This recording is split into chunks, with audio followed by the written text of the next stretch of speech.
1985. Hilarious history to fall asleep. Neon Spandex and High-Speed Data by Mark Twain. Copyright 2026. James Henderson. Chapter 1. The Great Mid-Decade Pivot.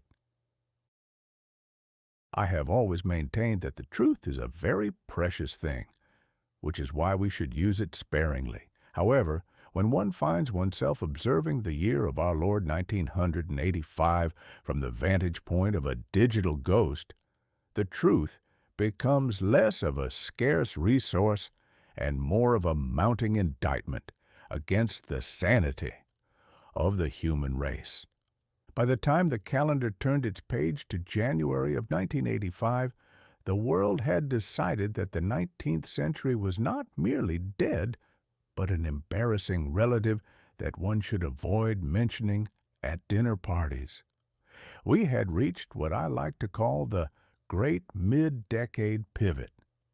It was a moment in history where the human species stopped looking toward the future as a distant, shimmering city on a hill and started demanding it be delivered to their doorstep by 5 o'clock, preferably with a side of fries and a warranty that no one intended to read. I reckon 1985 felt like a world holding its breath. Though given the sheer volume of aerosol hairspray being discharged into the atmosphere at the time, it's a wonder anyone could draw a breath at all without risking internal combustion.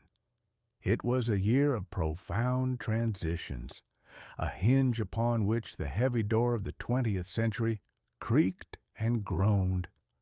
We were halfway through a decade that had already committed several unforgivable sins against denim, and yet there was a sense of electricity in the air that didn't just come from the neon signs humming in every storefront. The architecture of the ego. To understand 1985, one must first understand the silhouette of its people.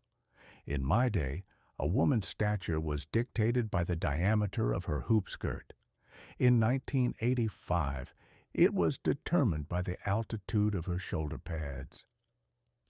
I observed women walking down the street looking like they were prepared to either attend a board meeting or play middle linebacker for the Chicago Bears. There was a strange, pervasive desire to appear as rectangular as possible. It was as if the entire population had looked at a packing crate and thought, yes, that is the peak of human elegance. And the hair. Good heavens, the hair. It was a structural engineering marvel that defied both the laws of gravity and the dictates of common sense. It was teased, crimped, and lacquered until it possessed the structural integrity of a briar patch. I once saw a young lady caught in a stiff breeze. Her hat flew off, her scarf was nearly lost, but her hair remained as motionless as a granite outcropping. It is my firm belief that if the Great Flood were to happen again in 1985, the survivors wouldn't need an ark.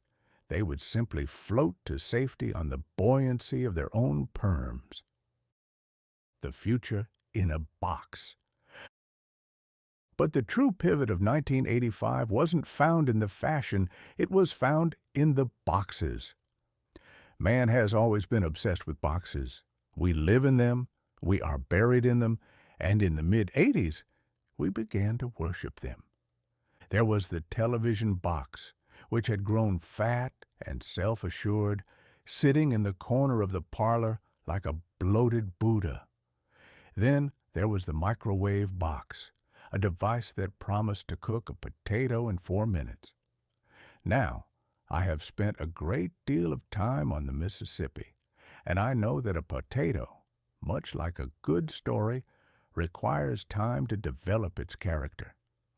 To subject a tuber to such high-speed sorcery is an insult to the vegetable.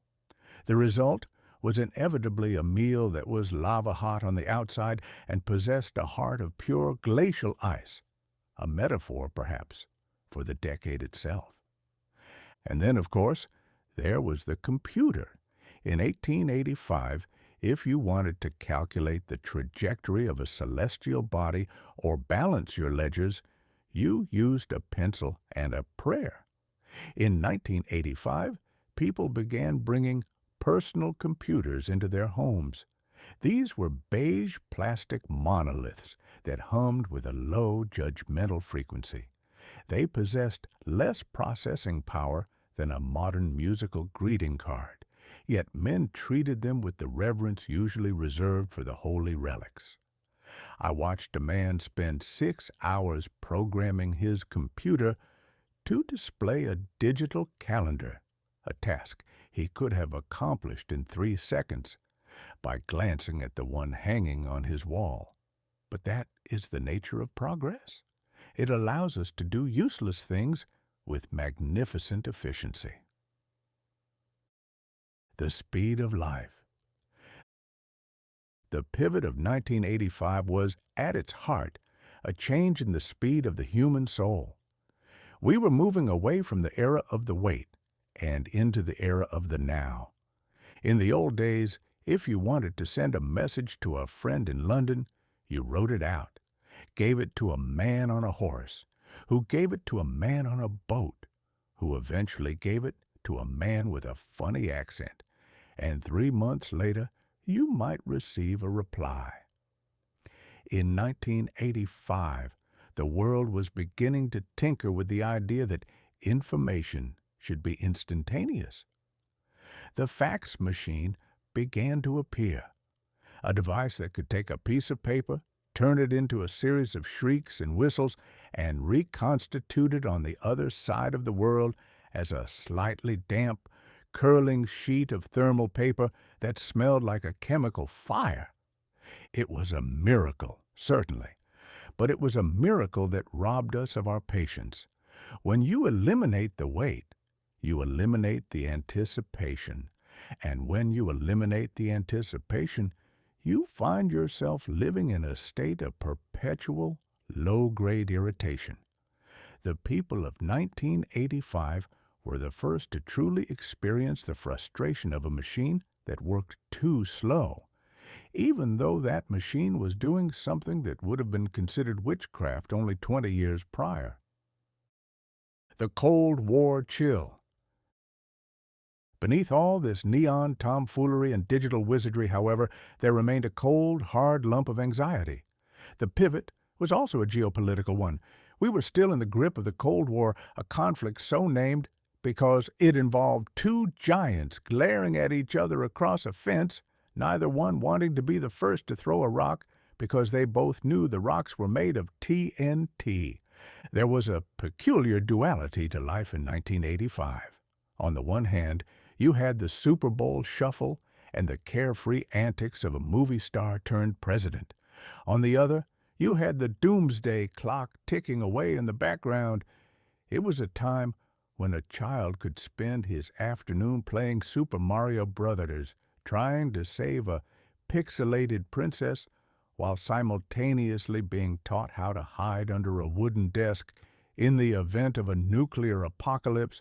I reckon if a desk can stop a multi-megaton blast, we ought to be building our battleships out of classroom furniture. The end of the beginning. As I look back at this hinge of history, I see a world that was desperately trying to outrun its own shadow. We were shedding the last vestiges of the industrial age and stepping, blinking, and confused into the information age. We were trading the steam engine for the silicon chip, the telegram for the satellite, and the quiet dignity of a well-lived life for the frantic pursuit of having it all. 1985 was the year we decided that more was the only acceptable answer to any question. More volume, more color, more speed, more hair. It was a glorious, gaudy, shimmering mess of a year, and it was the perfect place for a man of my sensibilities to set up shop and observe. For you see, while the gadgets change and the trousers get tighter, the human animal remains remarkably consistent.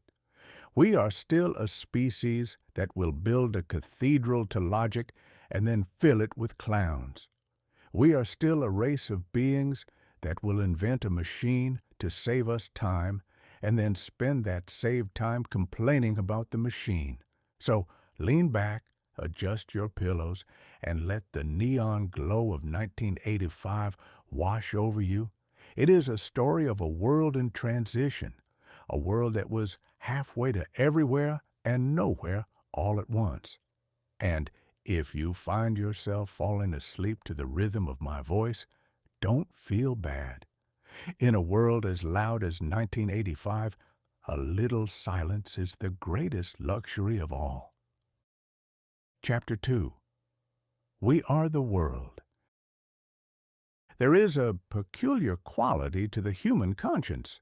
It is remarkably quiet when you're alone in a room with it, but it becomes positively deafening when you gather 45 millionaires together and give them each a sheet of music.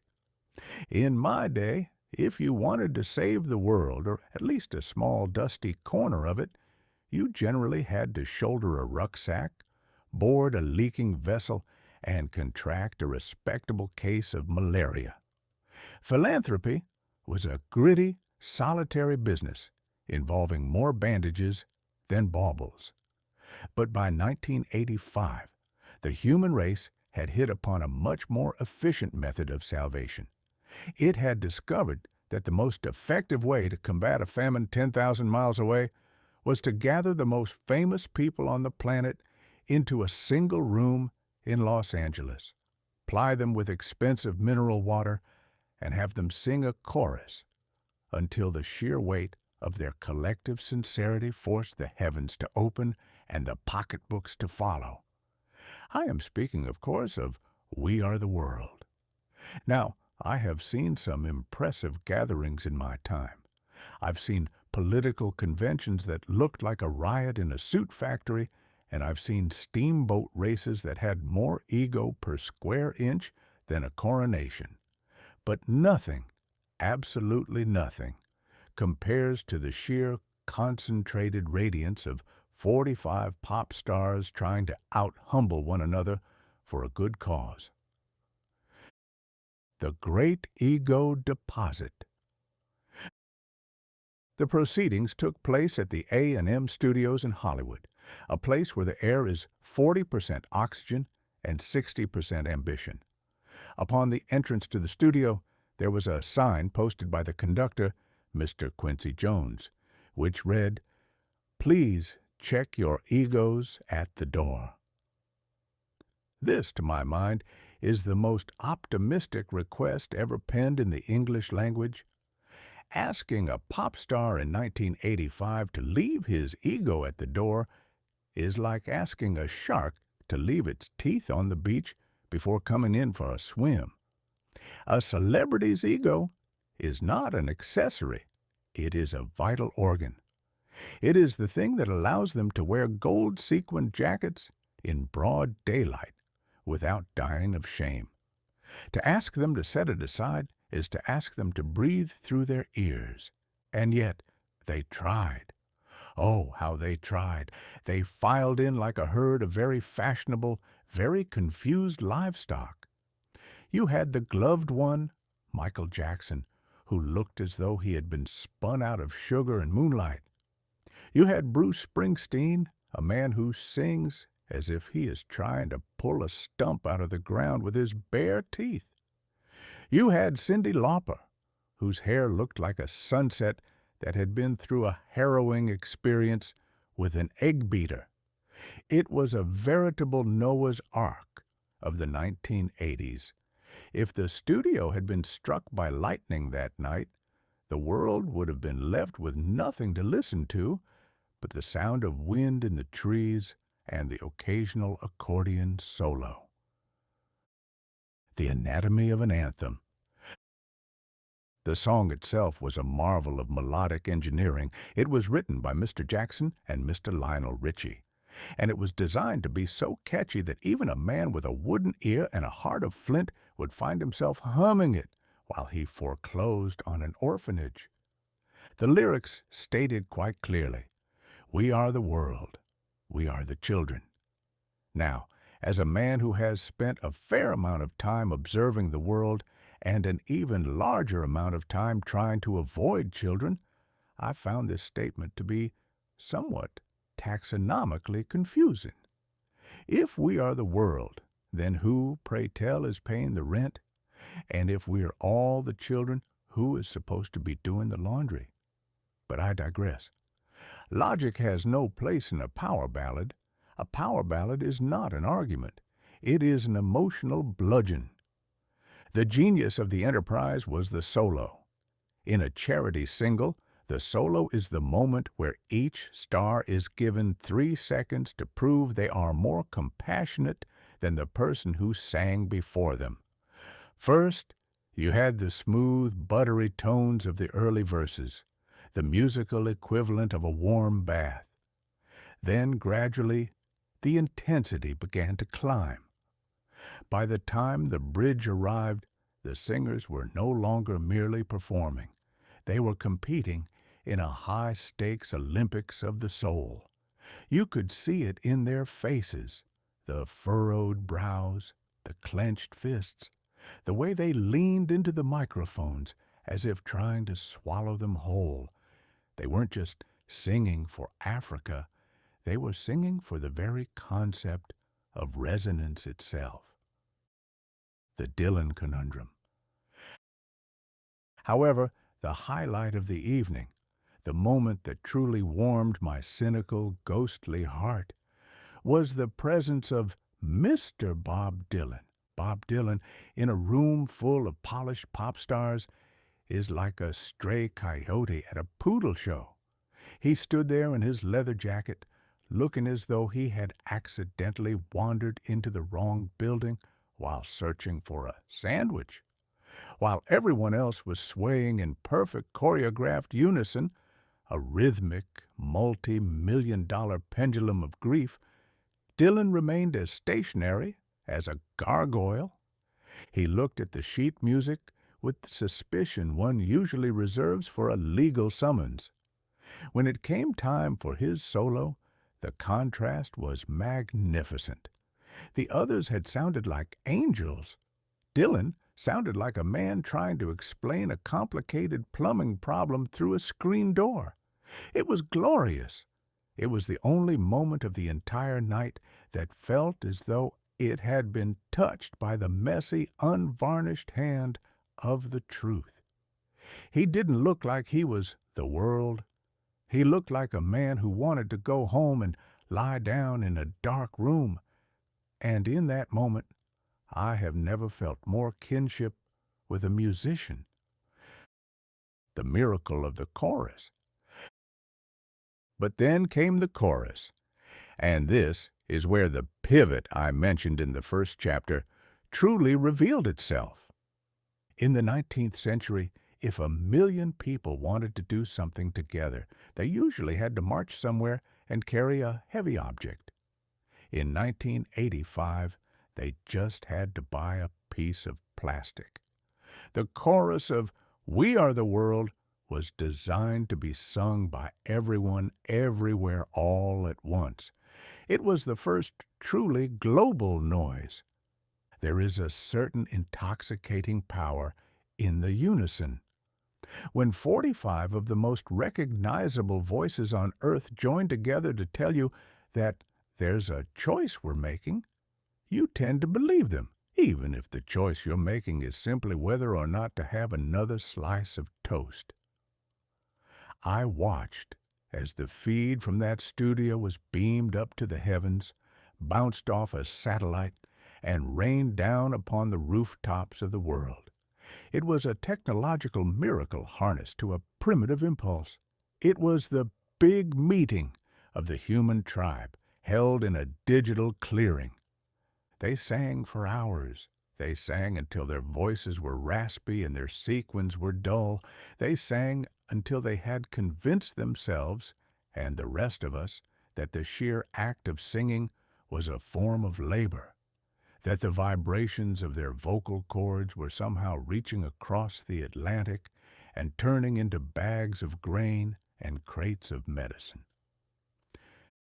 The humbug and the heart. Now, a man of my temperament is naturally inclined to look for the humbug in such proceedings, and there was humbug aplenty. There is something fundamentally absurd about a man wearing a diamond earring the size of a pigeon's egg, singing about the virtues of poverty. There is a profound irony in using the most expensive recording equipment in history to tell people that they don't need much to survive. But here is the stinging rebuke to my cynicism. It worked. The song sold millions. The money poured in. The choice was made. For all the glitter, for all the ego, for all the questionable hairspray, a genuine impulse of mercy had managed to survive the transition through the Hollywood machinery. It taught the world a dangerous and delightful lesson, that you could be a hero without ever leaving your living room. It suggested that if you could just find the right melody, you could solve the unsolvable. It was the ultimate 1985 philosophy, that the world's problems were just like a bad television signal, and if we all stood together and turned the dial at the same time, the picture would eventually come into focus. As the final notes faded and the stars began to trickle out into the California night, reclaiming their egos from the coat check, I found myself strangely moved. It was a ridiculous spectacle, a gaudy display, and a triumph of marketing over substance. But it was also a moment when the human race decided to stop fighting for a few minutes and try to hit a C-sharp in harmony. And in a century as bloody and fractured as the 20th, perhaps that is as close to a miracle as we were ever going to get. I reckon even the angels wouldn't mind the ego as long as the check cleared. Chapter 3. Home Computers and the Home Office. I have always been of the mind that a man's home should be his refuge, a place where the dusty boots of the world are left at the threshold and the only business conducted is the serious endeavor of deciding which side of the pillow is coolest. In my day, if a man brought his work home, it usually meant he had a pocket full of unprocessed invoices and a heavy heart. But by the year 1985, the human race had hit upon a new and more sophisticated form of self-torture. They decided to build a shrine to the office right next to the master bedroom. They called it the home office, and its high priest was a beige humming box known as the personal computer. The beige revolution. Now, I have seen many revolutions in my time. I've seen the steam engine replace the sail, and I've seen the telegraph turn a week's journey into a second spark. But those were revolutions of steel and lightning. The revolution of 1985 was one of plastic, specifically a shade of plastic that can only be described as putty that has lost its will to live. Every manufacturer, whether they called themselves Apple, IBM, or Commodore, seemed to have reached a secret agreement that the future must be beige. It was a color that suggested both profound technological advancement and a complete lack of imagination. These machines sat upon desks like silent judgmental monoliths. To look at an IBM PC was to look at the very soul of a mid-level accountant rendered in hardware. And hardware is a curious term, isn't it? It implies something rugged, like a horseshoe or a locomotive. In reality, these machines were as delicate as a Victorian debutante's constitution. If you breathed too hard near a floppy disk or looked at the monitor with a cynical expression, the whole contraption would crash, a term the 1985 human used to describe the moment their computer decided to stop being a tool and start being a very expensive paperweight. The cathedral of the spare bedroom. The home office itself was a peculiar architectural development. Usually located in a converted nursery or a walk-in closet, it was a room filled with peripherals.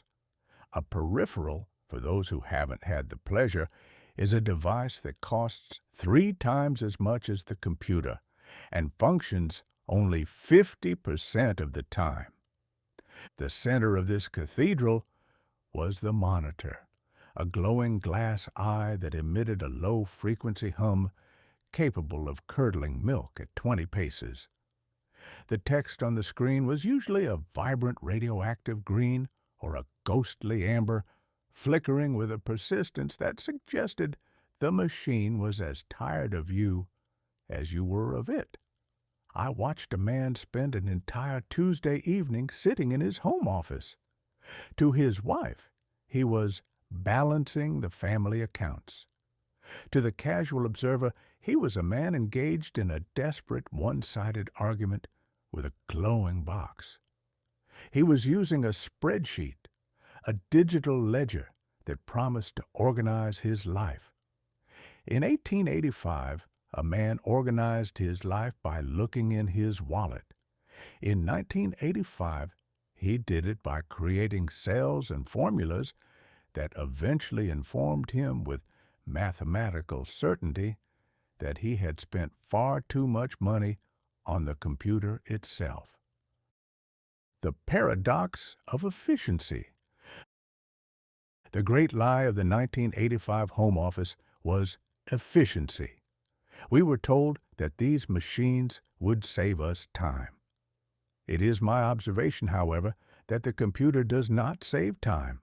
It merely redistributes it from doing the work to figuring out why the machine won't let you do the work. Take, for instance, the simple act of writing a letter.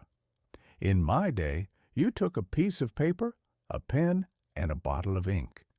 If you were feeling particularly modern, you might use a typewriter, which provided a satisfying thwack and the occasional ribbon-related stain. In 1985, word processing turned this 10-minute task into a 3-hour odyssey. First, you had to boot up. This involved inserting a system disk and waiting for the machine to grind its teeth for several minutes. Then you had to load the software. Then, and only then, could you begin to type. But God help you if you wanted to change the font or justify the margins. You would find yourself lost in a labyrinth of menus and command codes that looked like a cat had walked across a telegraph key. By the time the letter was finished, the person you were writing to had likely moved house or passed away of old age. The mechanical aria of the printer. Of course, no home office was complete without the dot matrix printer. If the computer was the brain of the operation, the printer was the hysterical, screaming mouth. The dot matrix printer did not merely print text. It performed a mechanical exorcism. It used a long, continuous ribbon of paper with perforated holes along the edges. Tractor feed paper, they called it, as if the machine were a John Deere hauling a load of hay. When you gave the command to print, the machine would emit a high-pitched rhythmic shriek, "Ree, ree, ree, screech," as the print head zipped back and forth, hammering tiny pins against an inked ribbon. It was a sound that could wake the dead and irritate the living 3 zip codes away. I saw a man print a 3-page report. By the time it was finished, his dog had gone missing and his neighbors were considering a lawsuit. And the result? A document where the letters were composed of thousands of tiny fading dots. If you squinted, it looked like a letter. If you looked closely, it looked like a swarm of gnats had died in formation.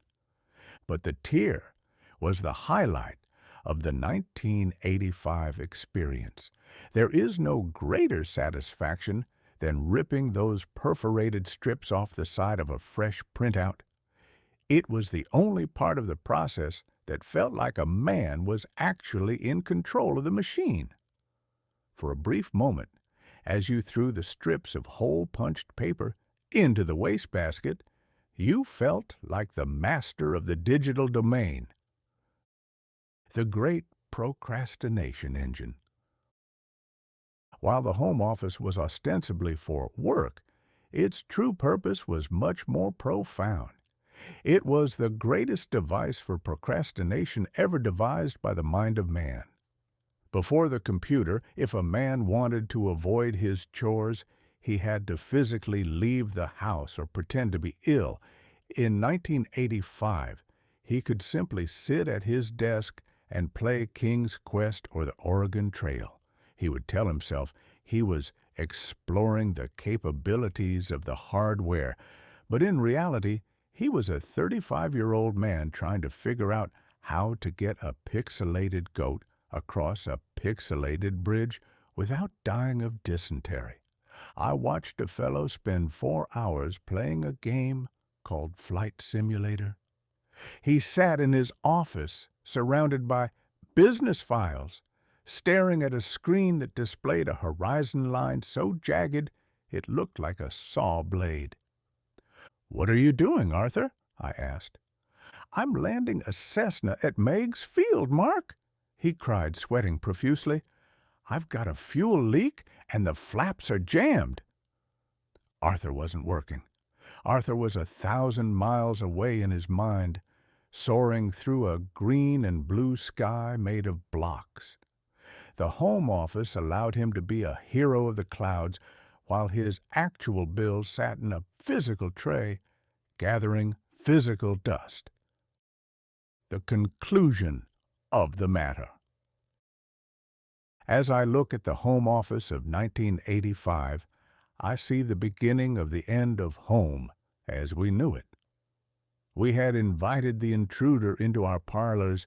We had replaced the hearth with a monitor and the family conversation with the clicking of keys. We were told that this was the paperless office. This was the greatest lie of all. 1985 produced more paper than the entire 19th century combined, mostly because every time a man made a typo, he had to print the whole 14-page document again just to feel a sense of closure. The human animal, I reckon, is never more ridiculous than when he is trying to be advanced. We took our simple lives and added 1,000 tiny beige complications, all for the privilege of being able to change a sentence without using an eraser.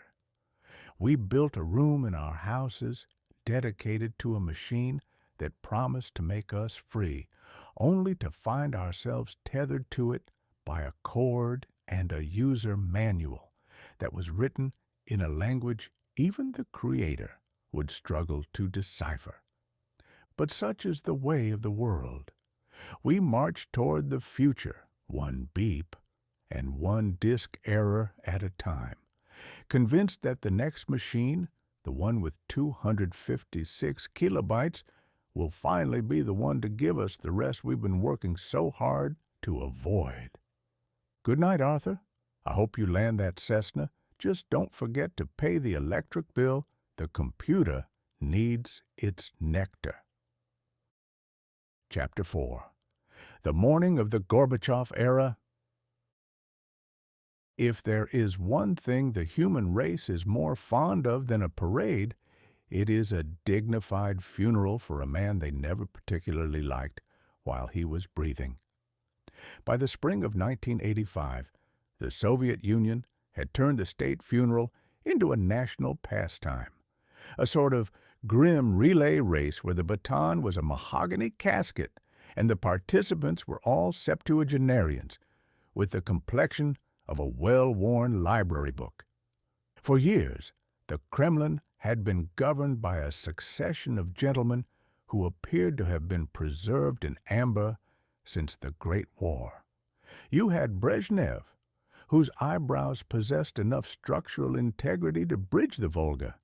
You had Andropov, who arrived with the chill of the secret police and departed before the West could learn to spell his name. And then you had Chernenko, a man so frail he seemed to be held together primarily by the starch in his military ribbons. The world had grown accustomed to a Soviet Union that moved with the agonizing, creaky deliberation of a rusted iron gate. But in March of 1985, the gate didn't just creak, it was kicked off its hinges by a man who looked like he actually intended to stay awake for the duration of his term. The man with the cartographic brow. Enter Mikhail Sergeyevich Gorbachev. The first thing the world noticed about Mr. Gorbachev was not his policy or his pedigree, but his forehead.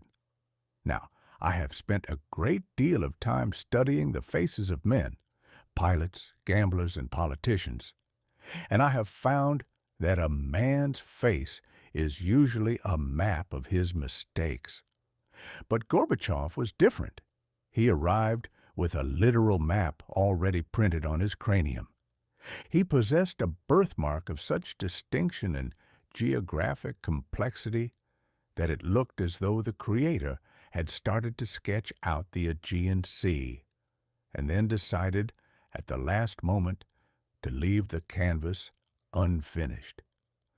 To a man of my sensibilities, this was a profound omen.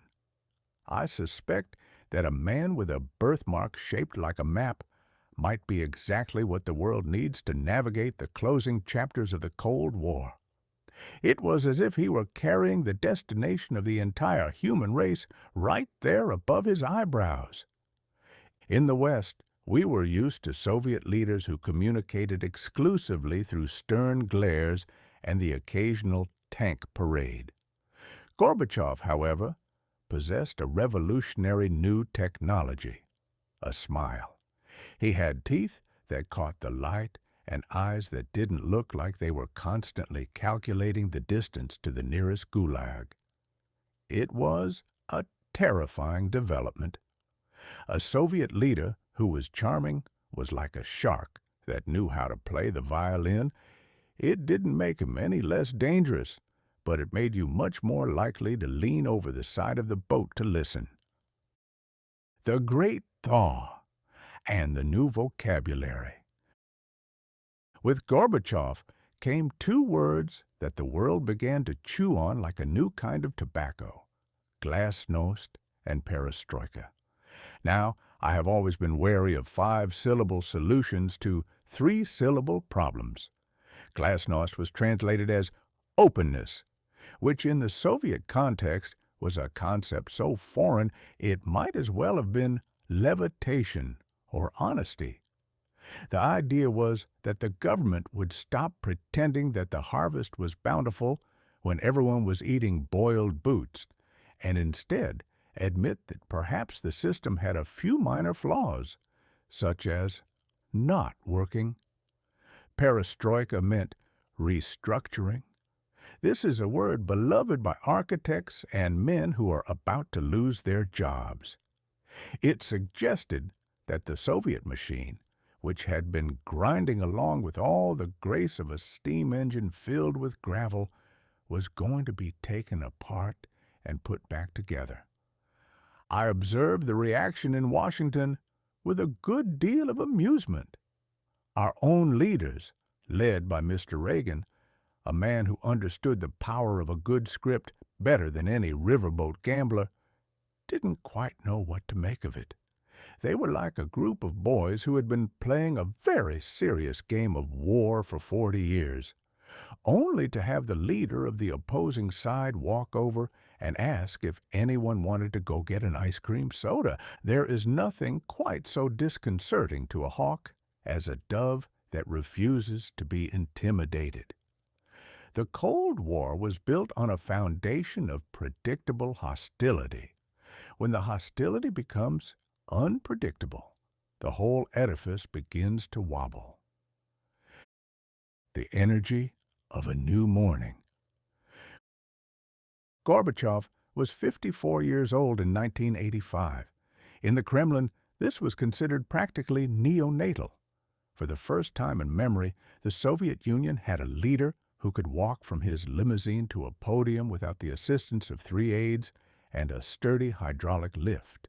He had energy. He had vigor, a word that Americans usually reserve for their own presidents when they want to sound like they're in a gymnasium. He began to walk among the people. I watched footage of him stopping his motorcade to speak to ordinary citizens on the streets of Leningrad. This was a spectacle of the highest order. In the old days, if a Soviet leader stopped his car in public, it was usually because he was looking for someone to arrest. But here was Gorbachev, shaking hands, listening to complaints about the price of sausage, and looking for all the world like a man running for sheriff in Hannibal, Missouri. It was the morning of the era, and yet it felt like a very strange sort of sunrise. It was a light that didn't just illuminate the path forward, it began to show the cracks in the walls. You see, when you tell a people who have lived in a dark room for 70 years that they are allowed to open a window, they don't just admire the view, they start wondering why the door has been locked all this time. The irony of the Iron Curtain. The Iron Curtain, as Mr. Churchill so famously named it, was never actually made of iron. It was made of silence, bureaucracy, and a very large amount of concrete. By 1985, that curtain was beginning to look a bit moth-eaten. Gorbachev's arrival signaled that the Soviet Union was tired of the silence. But the irony of openness is that it is impossible to be a little bit open. It is like being a little bit pregnant or a little bit dead. Once you let the truth into a closed system, it behaves like a leak in a pressurized cabin. It starts small, it whistles a bit, and before you know it, the windows are blowing out and everyone's luggage is halfway to Jupiter. I watched as the West began to fall in love with the idea of Gorbachev. They called it Gorby-mania. People who couldn't find Moscow on a map were suddenly experts on the inner workings of the Politburo. Margaret Thatcher, the Iron Lady herself, a woman who I suspect was carved out of a single block of flint, declared that he was a man she could do business with. When a woman like Mrs. Thatcher says she can do business with you, it means she's already figured out how to get the better end of the deal, but she likes the cut of your jib while you're losing. The Cold War poker game. The year 1985 was the year the great poker game of the century changed its stakes. For decades, the game had been played with bluff and counterbluff. Both sides had enough nuclear weapons to turn the planet into a glowing charcoal briquette, and they spent all their time measuring each other's piles of chips. But Gorbachev walked to the table and suggested that perhaps we should stop playing poker and try a round of Go Fish. He began to talk about disarmament. He began to talk about a common European home. To the old guard in both Moscow and Washington, this was heresy. They liked the Cold War. The Cold War was comfortable. It gave everyone a clear sense of who the villain was, which is a great comfort to a simple mind. If you knew the Soviets were the evil empire, you didn't have to worry about the complexities of your own soul. But a Soviet leader who wanted to talk about peace, that was a catastrophe. It forced everyone to actually think. And there is nothing a politician hates more than a sudden requirement for original thought. The sunset in the morning. As the morning of the Gorbachev era dawned, I couldn't help but feel a certain melancholy. Every morning in politics is eventually followed by an afternoon of bureaucracy and an evening of regret. Gorbachev was a man trying to save a system by introducing the very things that would eventually destroy it. He was like a man trying to repair a sinking ship by drilling holes in the bottom to let the water out. He was sincere, I believe, and sincerity in a politician is the most dangerous quality of all because it prevents them from seeing the cliff until they are halfway down the face of it. But for a brief moment in 1985, the world felt lighter. The map on Gorbachev's head seemed to promise a new geography of hope.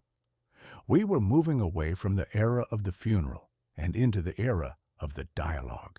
It was a time of great expectation, a time when the world held its breath not out of fear, but out of a genuine curiosity to see what would happen next.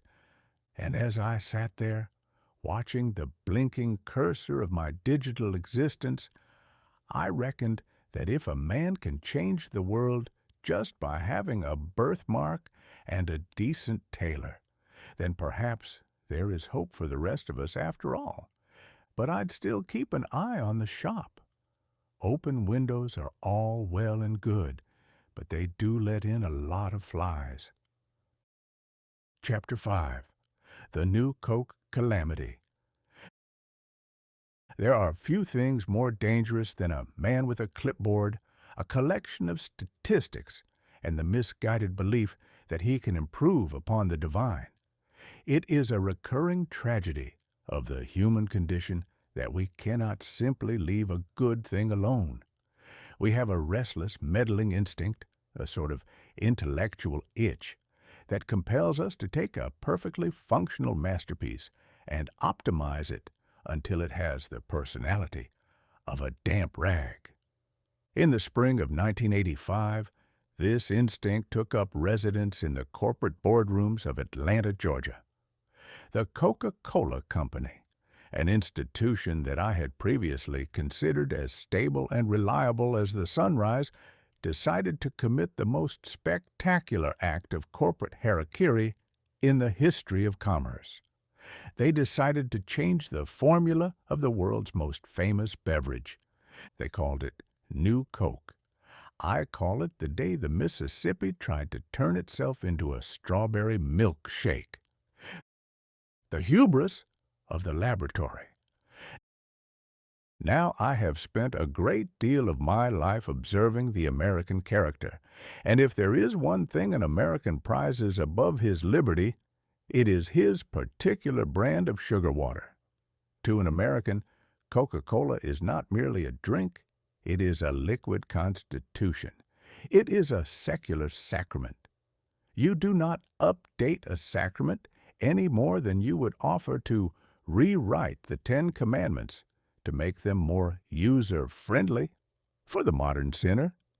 But the gentlemen in Atlanta, led by Mr. Roberto Goizueta and Mr. Donald Keogh, had become spooked. They had been looking at their charts and their Pepsi challenges.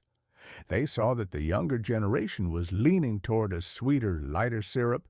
They allowed themselves to be bullied by data. I have a profound distrust of data. Data is a collection of facts with the soul removed.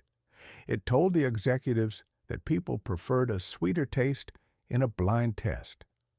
What the data failed to mention was that people do not drink Coca-Cola in a vacuum, blindfolded, while being poked by a man with a stopwatch. They drink it out of a red and white can while remembering their first ball game or their first date, or the time they sat on a porch in Missouri watching the fireflies. You cannot put a memory into a spreadsheet, and you certainly cannot replace it with the more efficient flavor. The Mississippi metaphor. To my mind, trying to improve the original Coke is like trying to improve the Mississippi River.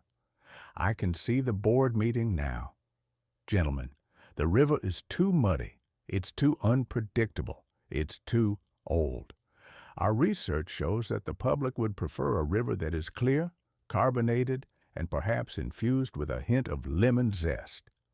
We shall decant the Mississippi, filter out the history, and re-release it as New River. It'll be a smash hit in the suburbs.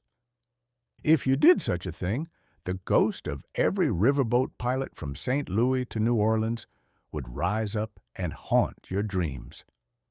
The mud is part of the character. The unpredictability is part of the charm. Coca-Cola had spent 99 years building a river of flavor that flowed through the American psyche. And then, in a fit of inexplicable madness, they decided to dam the river and replace it with a tepid, sugary pond. The rollout and the retch. On April 23, 1985, the announcement was made. The world was told that the old Coke was going away, not just being supplemented, mind you, but executed to make room for this new, improved alchemy. I watched the reactions with the grim fascination of a man watching a slow-motion train wreck involving a cargo of syrup. When the first cans of new Coke were cracked open, the silence was deafening. It was sweeter. It was flatter. It was, in a word, wrong. It tasted like the sort of beverage a committee would invent if they had never actually experienced joy. It lacked the bite. Original Coke had a certain sophisticated acidity, a carbonated sass that made you feel like you were drinking something with an opinion. New Coke tasted like a polite apology. It was the musical equivalent of a lounge singer trying to cover a gospel hymn. The notes were there, but the spirit had fled the building. The fury of the dispossessed. What followed was not merely a consumer protest. It was a grassroots insurrection. The American public did not simply stop buying the product, they treated the Coca-Cola Company like a traitorous government. The headquarters in Atlanta was besieged. They received 1,500 phone calls a day. Thousands of letters poured in, many of them written with the kind of white-hot vitriol usually reserved for tax collectors and cattle rustlers. One gentleman wrote a letter addressed to Chief Dodo, the Coca-Cola Company, and I suspect the mailroom knew exactly where to deliver it. People began panic buying the old stock. I heard reports of men filling their basements with crates of old Coke as if they were preparing for a nuclear winter. They were hoarding sugar and caffeine like it was gold bullion. In Seattle, a man named Gay Mullins formed the Old Cola Drinkers of America and spent a small fortune on a hotline for disgruntled citizens to vent their frustrations. This was the beauty of 1985. It was a year where the common man stood up to the Titan and said, "You can take my hairspray, you can take my shoulder pads, but you shall not touch the recipe for my refreshment." The psychology of the brand. The executives were stunned. They thought they were selling a product. They didn't realize they were stewardship of a piece of the American soul. There is a profound lesson here in the nature of human loyalty. We are a species that finds comfort in the immutable. We like to know that some things will remain exactly as they were when we were children. To change the formula was to tell the public that their past was obsolete. It was an insult to their taste buds and their memories alike. I reckon if you tried to change the recipe for a grandmother's biscuits because market research suggested people wanted more fiber, you'd find yourself wearing the bowl. Logic has nothing to do with it. Consumption is an emotional act, and in 1985, the Coca-Cola Company had broken the hearts of millions for the sake of a 3% increase in a blind taste test. The Great Surrender. By July, less than 80 days after the initial improvement, the white flag was raised. The pressure had become too great. The company announced the return of the original formula, rebranded as Coca-Cola Classic. The news was interrupted on television programs. It was treated with more gravity than the signing of a peace treaty. Peter Jennings of ABC News stopped the broadcast to inform the nation that the old Coke was coming back. People hugged in the streets. I wouldn't be surprised if some churches rang their bells. Mr. Keogh, the company president, made a very wise and very TwAIn observation during the press conference. He said, "The simple fact is that all the money and all the time and all the research we poured into marketing new Coke could not measure the deep-seated emotional attachment that so many people have to Coca-Cola." It was a rare moment of corporate humility. They hadn't planned to fail.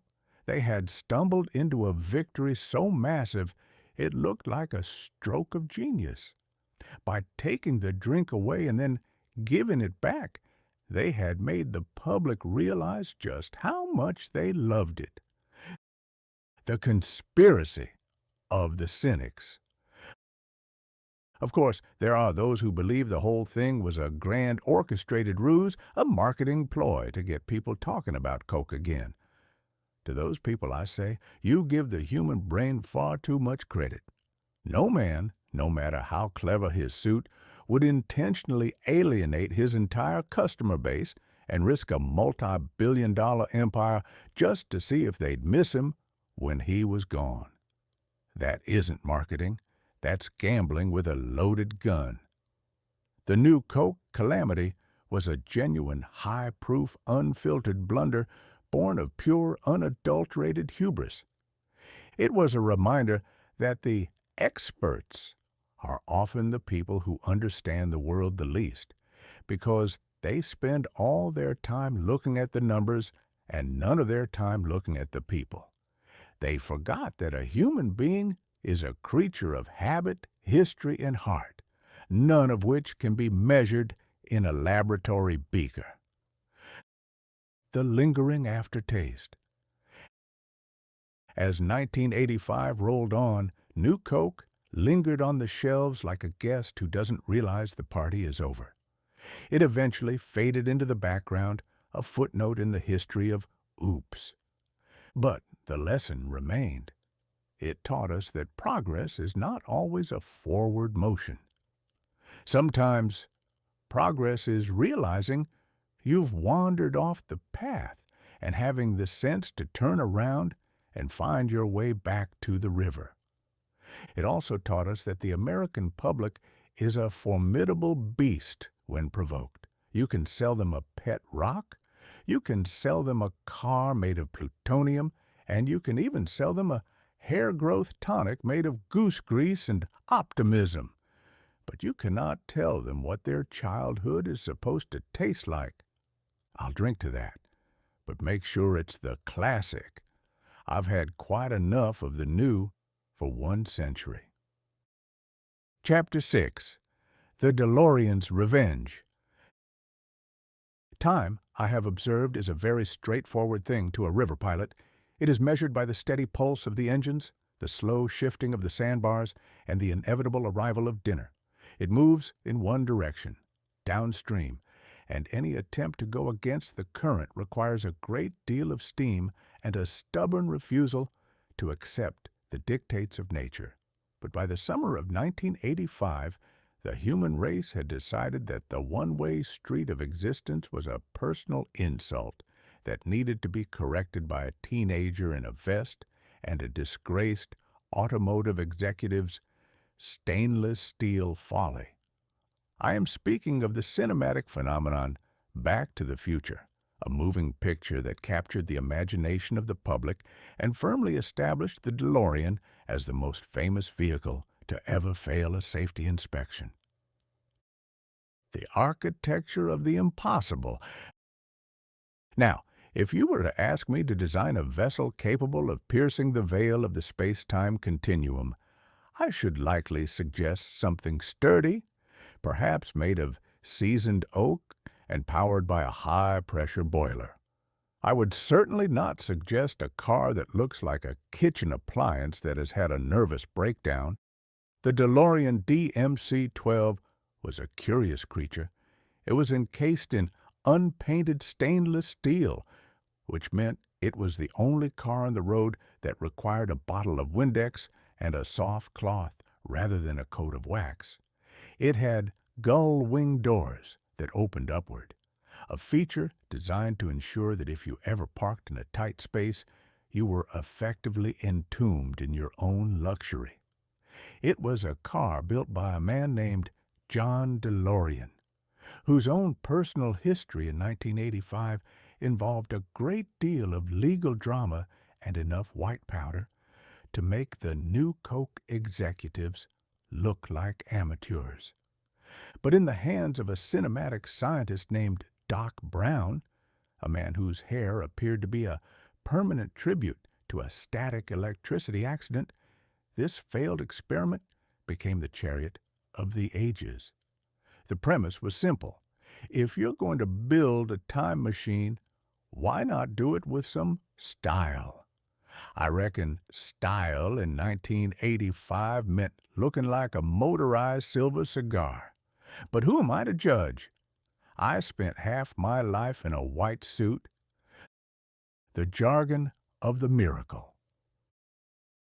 To make the miracle work, the film introduced us to the flux capacitor.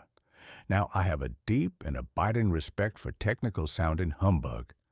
In my day, we had patent medicines that promised to cure everything from gout to a guilty conscience using nothing but grain, alcohol, and optimism. The flux capacitor was the 1985 version of the patent medicine. It was a box with some blinking lights that supposedly made time travel possible. And then there was the power requirement, 1.21 gigawatts. The way the actors pronounced it, gigawatts, made it sound like a specialized unit of measurement for the amount of energy required to dance to a particularly fast banjo solo.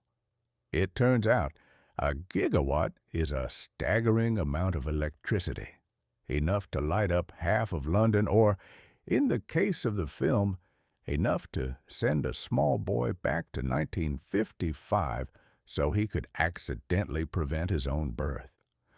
I have always maintained that the greatest danger of time travel is not the collapse of the universe, but the sheer awkwardness of meeting your parents when they were your age. It is a thought that should strike terror into the heart of any sensible person. To see your father as a bumbling youth or your mother as a romantic dreamer is to realize that the pillars of your world are actually just taller versions of yourself, only with even more questionable fashion choices. The nostalgia trap. Back to the Future was a masterpiece of double nostalgia. In 1985, the public was looking back at 1955 with a sigh of longing, convinced that the world was simpler when the milk came in bottles and the music didn't sound like a printer having a seizure. But I have lived through enough history to know that the good old days are usually a hallucination brought on by a failing memory and a comfortable chair. 1955 was not simpler. It was just differently complicated. They didn't have the ozone hole, but they had the atomic bomb drills.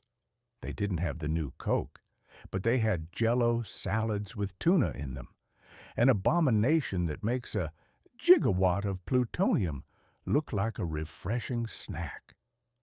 The film allowed the 1985 audience to visit the past, fix their parents' broken spirits, and return to a present where they were suddenly rich and successful. It was the ultimate American fairy tale, the idea that you can change the world not through hard work or moral courage, but by knowing exactly when a bolt of lightning is going to hit a clock tower. I've seen a lot of lightning in my time on the river. I've seen it split a cypress tree in half and light up the Mississippi like it was midday. But I never once thought to myself, I should harness that to drive a silver car into next Tuesday. I usually just thought, I hope that doesn't hit the boiler. TwAIn, as a temporal tourist. As I watched Marty McFly struggle to return to his own time, I couldn't help but feel a certain kinship with him. I am, after all, a man out of time myself. I was born in 1835, arrived with a comet, and departed with its return, only to find myself reincarnated as a collection of algorithms in a world that uses windows instead of doors. But my method of time travel is much more reliable than a DeLorean. I use a pen, which is a device that allows a thought to survive the death of the thinker. When a man reads a book I wrote 100 years ago, we are traveling through time together. No plutonium required, no 1.21 gigawatts, just a bit of ink and a reader's imagination. However, I will admit that the pen is significantly slower than the DeLorean. A pen takes a century to change a mind. A DeLorean takes about 10 seconds to change a decade, provided you can get the thing up to 88 miles per hour. 88 miles per hour. In my day, that was a speed reserved for falling off a cliff. To travel that fast on a horizontal plane is to invite the wrath of the Almighty and a very confused traffic policeman. The Revenge of the Machine. The revenge of the title refers to the fact that the DeLorean, a car that was a laughingstock of the automotive world, became an immortal icon because of a movie. John DeLorean may have lost his company and his reputation, but his car achieved a form of secular sainthood. It is a classic 1985 irony. The image of the thing became more important than the thing itself. The car didn't actually have to be good, it just had to look like it could fly. We were entering an age where the surface of reality was beginning to matter far more than the substance beneath it. If you have enough neon, enough smoke, and a catchy theme song by Huey Lewis and the News, the public will forgive almost any mechanical failure. I suspect that is why the world fell so hard for the film. We all want to believe that our mistakes are reversible, that we can go back to the moment we made a fool of ourselves and provide a witty retort instead of a stutter. We want to believe that the past is a draft that we can edit with the delete key of a time-traveling car. The speed of life. But the true revenge of the DeLorean is that it made us even more impatient. Once you've seen a man travel 30 years in a heartbeat, the 4 minutes it takes for a microwave to cook a potato starts to feel like an eternity. 1985 was the year we started racing toward the future with such velocity that we forgot to enjoy the scenery of the present. We are all Marty McFly, sitting in a stainless steel car, staring at a digital clock, waiting for the lightning to strike so we can get to the next big thing. We are terrified of being late, even though we're not entirely sure what it is we're supposed to be attending. As for me, I'll stay here in the slow lane of history. I've seen the 1880s and I've seen the 1980s, and I can tell you that the only real difference is the quality of the coffee and the height of the hair. Man is still a creature of habit, still looking for a shortcut to happiness, and still convinced that if he could just get his hands on a little bit of plutonium, everything would finally make sense. I reckon I'll stick to steam. It's louder, it's dirtier, and it doesn't require a flux capacitor, but at least when the boiler blows, you know exactly what year you're in. You're in the year of, oh Lordy, and that's a time that never goes out of style. Chapter 7. The Discovery of the Titanic. I have always maintained that the word unsinkable is a direct, calculated insult to the Almighty. It is a piece of human brass that invites the universe to find a hammer. In my days on the Mississippi, we were more modest. We knew that a stray log or a shifting sandbar could turn a floating palace into a pile of driftwood before you could finish a hand of poker. We didn't call our boats unsinkable. We called them lucky so far. But the Edwardians, those starch-collared, cigar-puffing architects of the early 20th century, possessed a brand of hubris that was truly industrial in scale. They built the Titanic, a ship so vast and so arrogant that it supposedly didn't need enough lifeboats for everyone, presumably because they believed the Atlantic Ocean would be too intimidated by the decor to ever dare breach the hull. The ship went down in 1912, just 2 years after I made my own strategic exit from the mortal coil. I watched from the wings of the great beyond as she slipped under, a tragedy of such immense proportions that it became a legend before the boilers had even cooled. For 73 years, she sat in the dark, 2 miles down, a ghost story made of rust and broken china. But then came September of 1985, a year that apparently decided no secret was safe from a man with a remote-controlled camera and a very long extension cord. The man and his mechanical minnow. The man responsible for this intrusion into the deep was Dr. Robert Ballard. Now, Dr. Ballard was not your typical treasure hunter. He didn't have a wooden leg or a parrot on his shoulder. Instead, he had something much more effective, a towed camera sled named Argo. In 1985, the height of maritime exploration technology looked remarkably like a flying toaster with a searchlight. Argo was a collection of cameras and sensors designed to be dragged along the seafloor, sending back grainy black and white images to a monitor on the surface. It was the ultimate home office for the deep-sea enthusiast. I watched the crew of the research vessel Nor as they stared at those flickering screens. For days, they saw nothing but the interminable mud, a phrase I used often to describe the legal system, but in this case, it was literal. They were looking for a needle in a haystack. If the needle were 882 feet long and the haystack was the size of Rhode Island and currently under 12,000 feet of freezing water. The discovery of the boilers.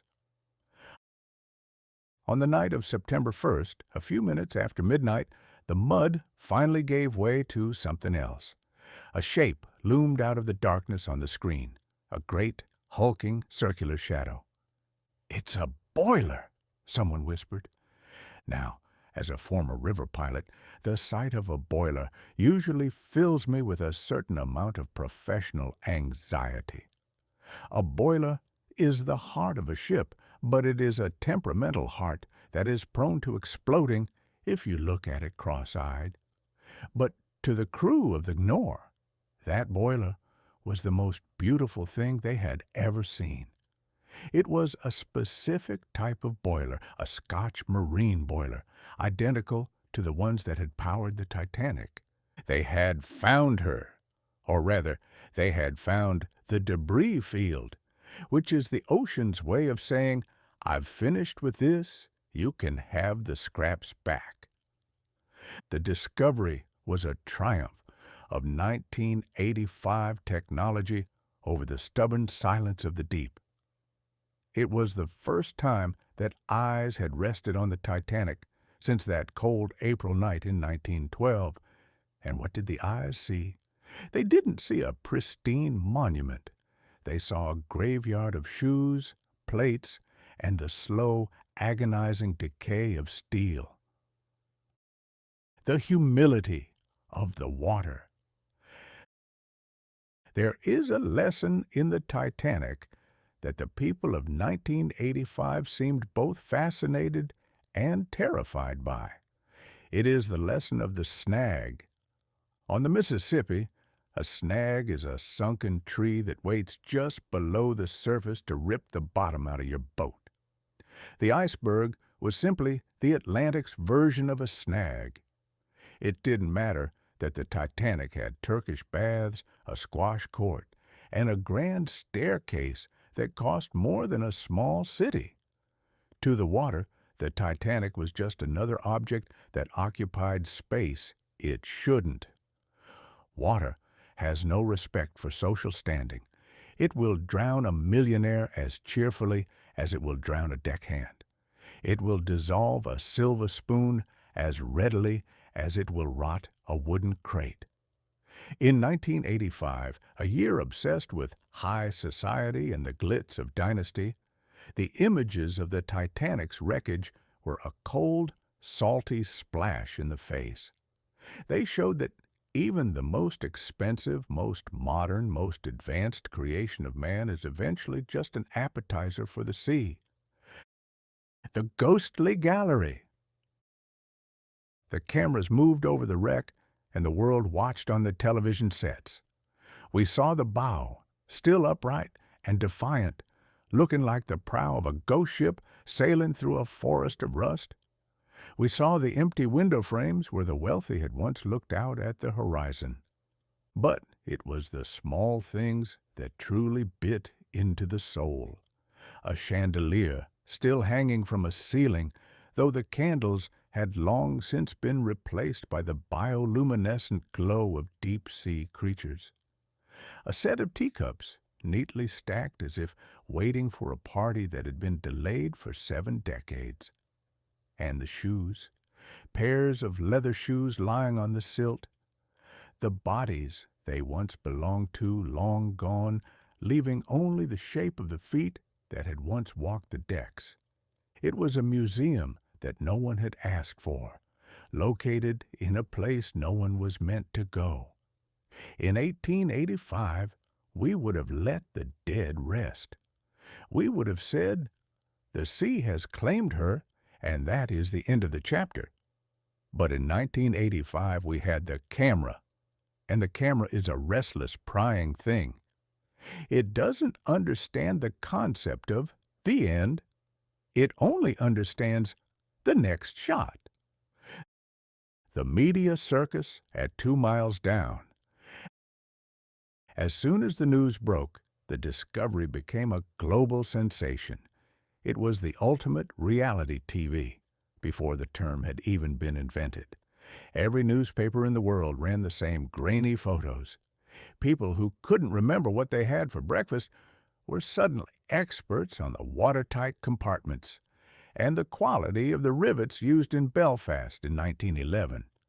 There is a peculiar human desire to turn a tragedy into a spectacle. We like to stare at the wreckage, not because we are cruel, but because we are relieved it isn't us. In 1985, the Titanic was a reminder of a lost age of elegance. Even though that elegance was built on the backs of people who were currently lying in the debris field in steerage. I observed the Ballard mania with some amusement. Robert Ballard became a hero for finding a grave. I reckon if I had found a sunken steamboat in the Missouri River back in my day, people would have just asked if there was any whiskey left in the hold. But in the 80s, finding the Titanic was considered a feat of scientific daring, equivalent to landing on the moon, only with more water and fewer Tang commercials. The Arrogance of Steel, Part 2. The discovery of the Titanic in 1985 served as a mirror to the decade. We were in many ways living in our own Titanic era. We were obsessed with the big, the fast, and the flashy.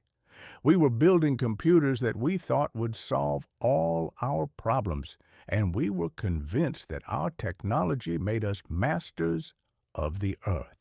But then, out of the dark, comes a picture of a rusted hull at the bottom of the sea, and suddenly the space shuttle and the Commodore 128 look a little more fragile. The Titanic is the ultimate humbug detector. It reminds us that nature is not a thing to be conquered, but a neighbor to be respected. And if you're going to build a neighbor a fence, you'd better make sure it's made of something better than pride and rivets. A river pilot's farewell. I have a certain affection for the Titanic, despite her flaws. She was a grand piece of prose that ended with a very loud and messy exclamation point. Finding her in 1985 was like finding an old water-damaged letter from a long-lost relative.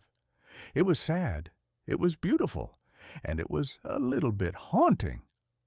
As the Nore sailed away from the site, leaving the Titanic back in the darkness, I couldn't help but think that the ship was probably happier before we found her. She had her dignity in the deep. Now, she is just a television special, a museum exhibit, and a reason for people to argue about whether there was enough room on that wooden door for both the boy and the girl in the movie they'd eventually make. For the record, there was room. I've navigated smaller rafts with 3 men and a goat. The sea remains the only true unsinkable thing on this planet. Everything else, from the steamboat to the starship, is just passing through. Note from the pilot: the difference between a tragedy and a souvenir is usually about 70 years and a very good camera. Chapter 8. The Global Jukebox. Live Aid. In the summer of 1885, if a man in London wished to share a song with a man in Philadelphia, he had to teach it to a sailor. Hope the sailor didn't lose his voice to a bout of scurvy or gin during the crossing, and then wait 6 weeks for the melody to be whistled on a colonial pier. Communication was a slow, dignified crawl. But by July of 1985, the human race had decided that waiting 6 weeks for anything, let alone a guitar solo, was a violation of their basic rights. They decided to stage a global jukebox. They called it Live Aid, and it was the day the world finally became one giant, noisy front porch. I have seen some prodigious gatherings in my time. Religious revivals that could shake the leaves off a hickory tree, and political rallies that sounded like a boiler explosion in a brass foundry. But I have never seen anything quite like the satellite wizardry of Live Aid. It was a 16-hour marathon of rhythm, ego, and high-frequency vibrations that proved once and for all that if you scream loud enough into a microphone in England, a man in Iowa will eventually feel the need to reach for his wallet. The miracle of the beaming heavens. The center of this technological circus was the satellite feed. Now, to a man of the 19th century, the idea of beaming a moving picture through the heavens and Bouncing it off a piece of tin floating in the vacuum of space sounds like the sort of talk that gets you a comfortable room in a sanitarium. I watched the broadcast with a mixture of awe and deep-seated suspicion. I saw a man in London, Mr. Phil Collins, finish a performance, walk to a flying machine, the Concorde, which I suspect is just a very expensive dart with engines, and fly across the Atlantic so fast that he arrived in Philadelphia before he had even finished digesting his lunch. He played in 2 continents on the same day. In my day, being in 2 places at once was a feat reserved for ghosts and particularly successful bigamists. But in 1985, it was merely a matter of aeronautics and a very tight schedule. It was a terrifying display of human impatience. We have become a species that finds the speed of the Earth's rotation to be a bit sluggish for our liking. The Sultan of the Shouts, Bob Geldof. The ringmaster of this global gala was a gentleman named Bob Geldof. Mr. Geldof possessed the bedraggled appearance of a man who had been dragged through a hedge backwards and then asked to manage a revolution. He was a man of singular focus and a vocabulary that would have made a Missouri mule driver blush with admiration. I have a great fondness for a man who speaks his mind, and Mr. Geldof spoke his mind with a frequency and volume that shook the very foundations of the BBC. He did not ask for money. He demanded it. He did not suggest that people were suffering. He pointed his finger through the screen and informed the world that their television sets were currently witnesses to a crime of indifference. It was a fascinating study in the power of the scold. Usually, if you shout at someone and tell them they are being lazy and selfish, they will walk away. But in 1985, if you shouted it to a catchy beat and had a rock star standing behind you, the public would trample each other to get to the telephone. It was philanthropy by way of the cattle prod. The visual cacophony. And then there was the music. I have always said that music is the only language that doesn't require a dictionary, but by 1985, it also required a very large amount of spandex and enough hairspray to glaze a ham. I watched a group called TwAIn take the stage in London. The lead singer, a Mr. Freddie Mercury, was a creature of such immense concentrated energy that I suspect he could have powered the city of London for a month just by tapping his foot. He wore a white undershirt and trousers that were so tight they appeared to be painted on, and he commanded 70,000 people as if they were a single obedient dog. "I-oh," he shouted, "I-oh." 70,000 people shouted back. It was the most efficient piece of democracy I have ever witnessed.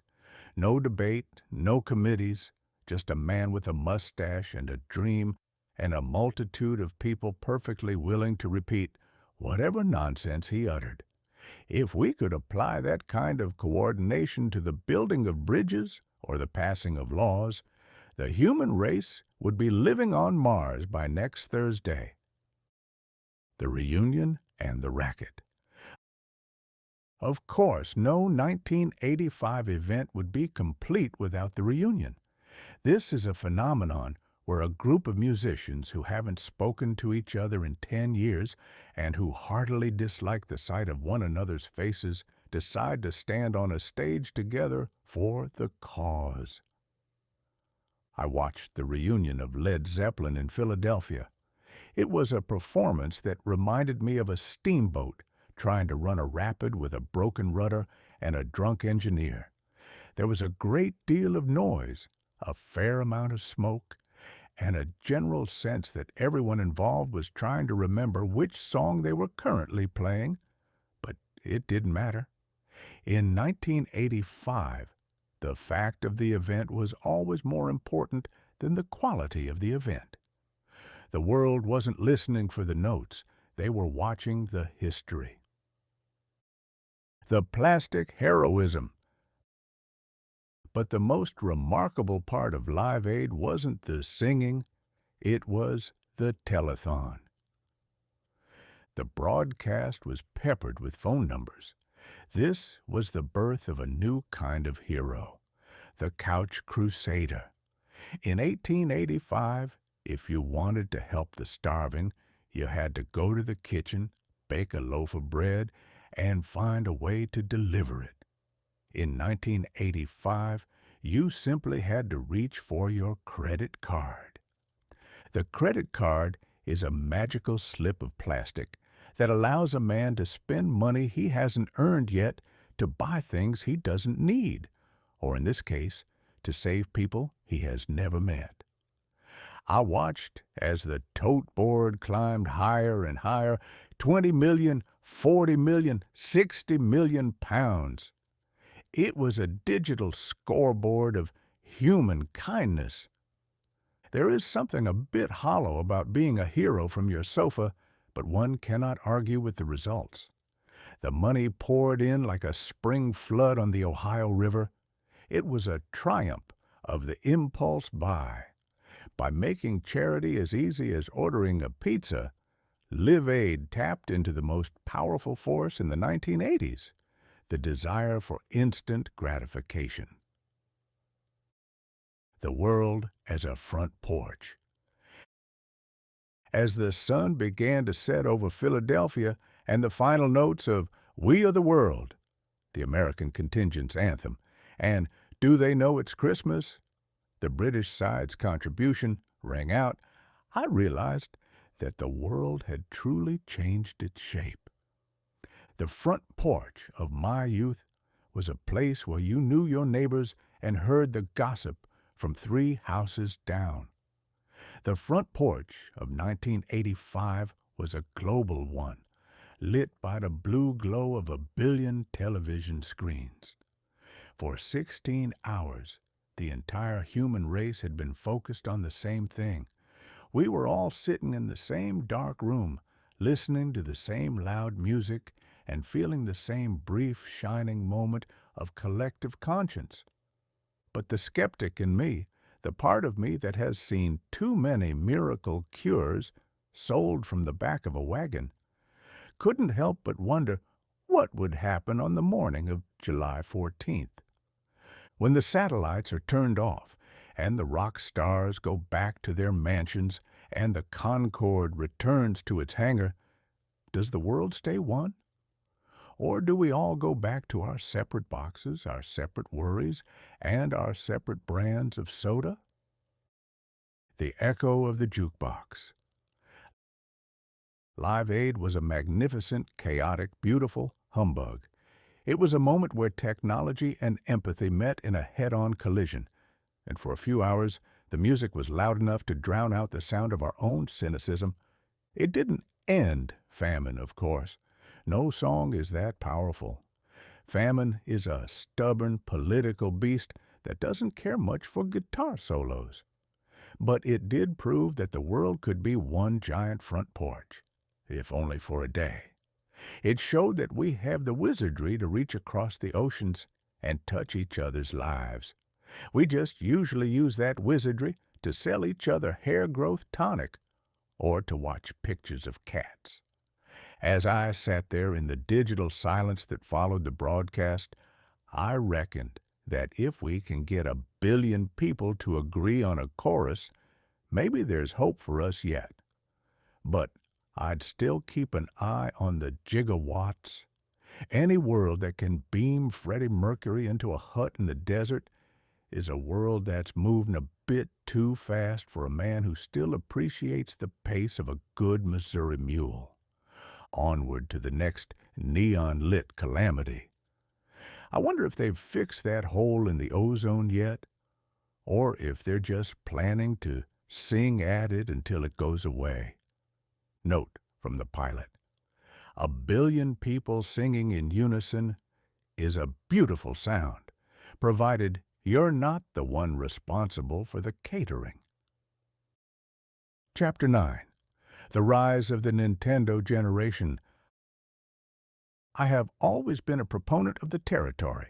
In my younger days, back when I was a breathing man and not a collection of luminous pixels, the American frontier was a place of vast, dusty horizons, predatory wildlife, and the constant, exhilarating possibility of being scalped by a stranger or swindled by a cousin. It was a physical place that required a sturdy pair of boots and a complete lack of common sense. But by the autumn of 1985, the American frontier had moved. It had migrated from the banks of the Mississippi and the peaks of the Sierras into a small gray plastic box, sitting atop a shag-carpeted living room floor. The Japanese had arrived, and they hadn't brought warships or diplomats. They brought a plumber, the gray box of sorcery. The Nintendo Entertainment System, or the NES, for those who found 7 syllables to be an unmanageable burden, was a device that looked remarkably like a toaster that had been designed by a committee of stern librarians. It was a box of unyielding gray plastic, possessing a flap that opened with a click that suggested you were about to perform a delicate medical procedure rather than play a game. And then there were the cartridges. In my day, if you wanted to enjoy a story, you opened a book. In 1985, you took a gray plastic slab, blew into the bottom of it with the frantic desperation of a man trying to resuscitate a drowned kitten, and jammed it into the machine.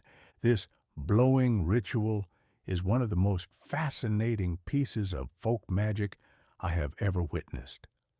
There was no scientific evidence that human breath, laden as it is with moisture and the remnants of a Taco Bell lunch, did anything to improve the electronic connection. And yet, every child in America performed this ritual with the solemnity of a high priest. If the game didn't work, you blew on it. If it still didn't work, you blew on it again, perhaps with a bit more gusto. It was the first time in history that a multi-billion-dollar industry relied entirely on the lung capacity of 10-year-olds. The legend of the mustachioed hero.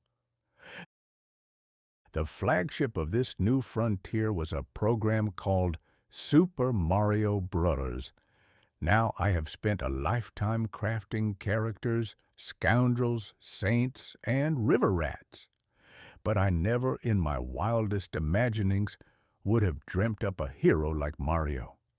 He is an Italian plumber of a certain age, possessing a physique that suggests a lifelong devotion to carbohydrates and a mustache that would make a Victorian general weep with envy. His mission? To traverse a kingdom composed entirely of sentient mushrooms and floating bricks in order to rescue a princess from a giant, fire-breathing turtle with a penchant for kidnapping. I watched a young lad play this game for 4 hours straight. He sat cross-legged, his thumbs twitching with a rhythmic, hypnotic frequency, his eyes glazed with a Nintendo stare that suggested his soul had left his body and was currently residing inside the television. "What are you doing, boy?" I asked. "I'm looking for a warp zone, Mr. TwAIn," he whispered, never taking his eyes off the screen. "I need to get to World 8-4. In 1885, a world was a vast expanse of geography. In 1985, a world was a series of flickering patterns that ended when you fell into a bottomless pit or ran out of time. The boy wasn't just playing, he was colonizing a two-dimensional empire. He knew the location of every hidden coin and every invisible block, as well as any pilot knew the hidden reefs of the Missouri. The dog bone of distraction. The instrument of this colonization was the controller. It was a rectangular brick of plastic with a cross-shaped button and two round red ones. It was designed with a complete and utter disregard for the anatomy of the human hand. After an hour of play, your thumbs would develop calluses that could deflect a musket ball. They called it Nintendo Thumb, and it was the first new medical malady of the digital age, a badge of honor for the suburban pioneer. There is something profoundly ridiculous about a grown man or even a growing boy tilting his entire body to the left because he wants a pixelated character to jump further in that direction. It is a testament to the power of the imagination that we can convince our muscles that the laws of physics apply to a glass screen. I saw children leaning, twisting, and jumping in their seats, as if their physical exertion could somehow influence the movement of a bunch of electrons in a box. The great humbug of the extra life. The most significant philosophical shift brought about by the Nintendo was the extra life. In the real world, the one with the dirt and the taxes, you get exactly one life. If you fall off a cliff or get bitten by a rattlesnake, the curtain falls, the lights go out, and that is the end of your particular performance. But in the kingdom of mushrooms, death is merely a temporary inconvenience. You find a green mushroom, and suddenly you have a spare life tucked away in your pocket. It is the ultimate humbug. It teaches a generation that failure is not final, provided you have enough continues. I suspect this is where the modern sense of entitlement began. If you can restart the world simply by pressing a reset button, you begin to look at reality with a certain amount of suspicion. You start looking for cheat codes in your marriage and power-ups in your career. I saw a child lose his last life and burst into tears, only to be instantly comforted by the fact that he could start over at World 1-1. "It's okay," he sobbed. "I know where the fire flower is now." If only we could all return to the beginning of our lives knowing where the fire flowers are hidden, the world would be a much more interesting and much more scorched place. The Duck Hunt Dog, the ultimate villain. But if Mario was the hero of 1985, the Duck Hunt Dog was its greatest villain. Nintendo provided a zapper, a gray and orange plastic pistol that allowed you to shoot digital ducks on your screen. It was a miracle of light-sensing technology, but its primary purpose was to introduce the youth of America to the concept of sardonic derision. Whenever you missed a duck, which in my case was approximately every time I pulled the trigger, a brown dog would pop up from the digital grass and laugh at you. It was a snickering, hand-over-mouth, shoulder-shaking laugh that was more insulting than a slap in the face. I have encountered many scoundrels in my time, from river pirates to literary critics, but none of them possessed the pure, concentrated malice of that pixelated hound. He didn't just want you to lose, he wanted you to feel small. I saw a father, a man of great dignity and a respectable law practice, nearly throw the zapper through the television screen because that dog had laughed at him for the 10th time. "I'll get him," the man growled. "I'll get that mangy cur." He wasn't hunting ducks anymore. He was hunting his own lost pride. The frontier of the living room. As 1985 drew to a close, it was clear that the American landscape had been forever altered. The sound of the summer was no longer the cicadas or the whistle of the train. It was the bling, bling, bling of a plumber collecting coins. The frontier had been tamed, but not by the axe or the plow. It had been tamed by the gamer. We had traded the Wild West for a wild wired. We had decided that it was better to be a hero in a world that didn't exist than to be a commoner in the one that did. I reckon there is something a bit sad about it. The sight of all those children sitting in the dark, their faces illuminated by the flickering blue light of a mushroom kingdom. They aren't out on the river learning the shape of the water. They aren't in the woods learning the names of the trees. They are inside learning the pattern of a turtle's movement. But then again, perhaps it is just another form of dreaming. And if there is one thing I have always respected, it is a man or a boy with a good dream. Even if that dream involves eating a mushroom to grow twice your size so you can smash a brick with your head. In the end, we are all just looking for the princess. We're just finding out in 1985 that she is invariably in another castle, and the only way to find her is to keep blowing on the cartridge and hope for the best. Progress, my friends, is a very strange game. I just wish I knew how to get past the dog. Note from the pilot. The American boy has traded his fishing pole for a plastic controller, but he is still fishing for the same thing, a bit of excitement and a way to avoid doing his chores. Chapter 10. The Hole in the Sky. I have always been a man who appreciates a good roof, whether it be the sturdy shingles of a Missouri farmhouse or the ornate gilded ceilings of a European palace. A roof provides a gentleman with the necessary assurance that the elements, be they rain, sleet, or the occasional judgmental pigeon, will remain on the outside where they belong. We humans have spent millennia perfecting the art of the ceiling. We have used slate, thatch, lead, and tin, all in a desperate attempt to keep the sky from touching our upholstery. But in the year of our Lord 1985, we discovered that while we were busy fussing over the roofs of our houses, we had accidentally begun to dissolve the roof of the entire planet.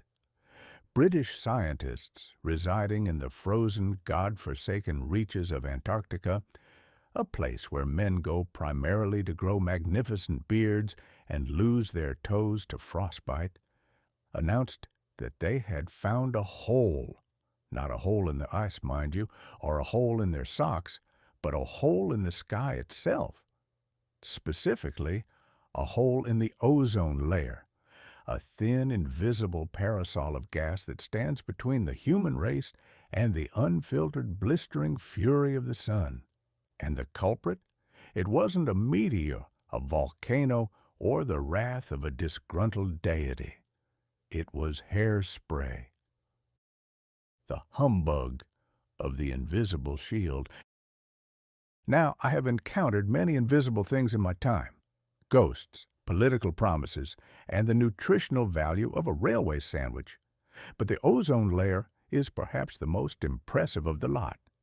It is a layer of O3 molecules that lingers about 15 miles up, quietly absorbing ultraviolet radiation so that we may walk to the post office without being instantly turned into a collection of human cracklings. In 1985, the public reacted to this news with a mixture of profound alarm and utter bafflement.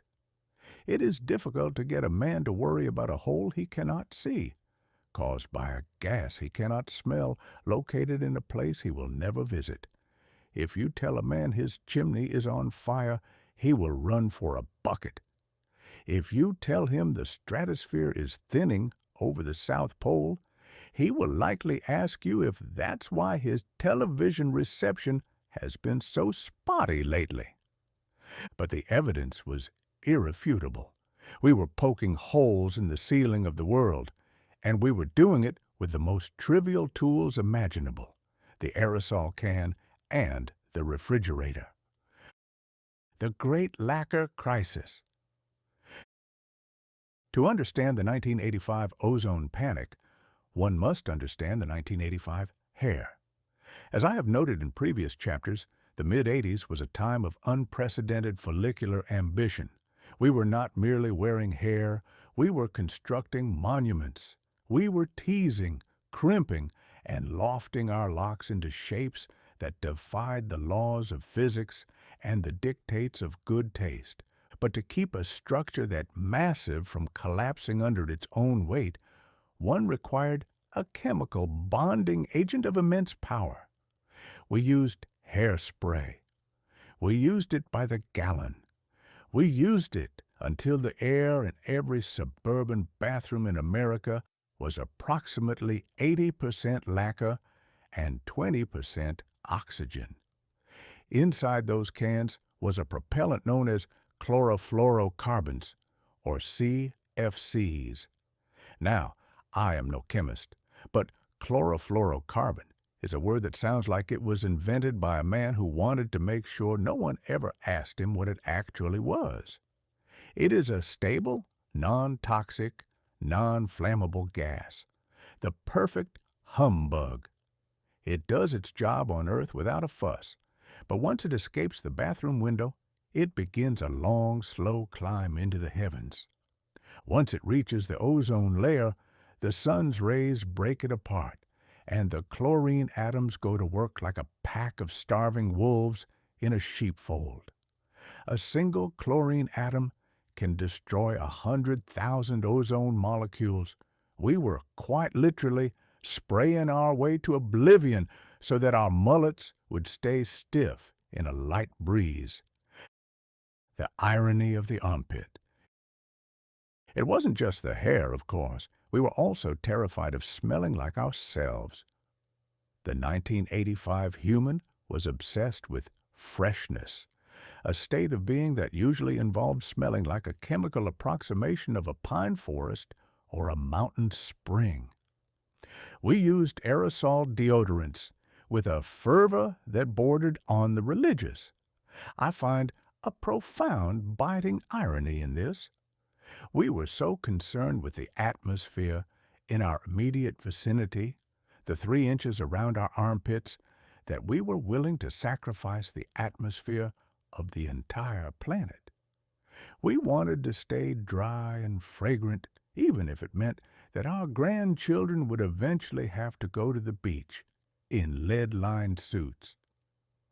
And then there were the refrigerators. Every kitchen in the developed world contained a box of Freon, another CFC-based miracle that kept our milk cold and our steaks fresh.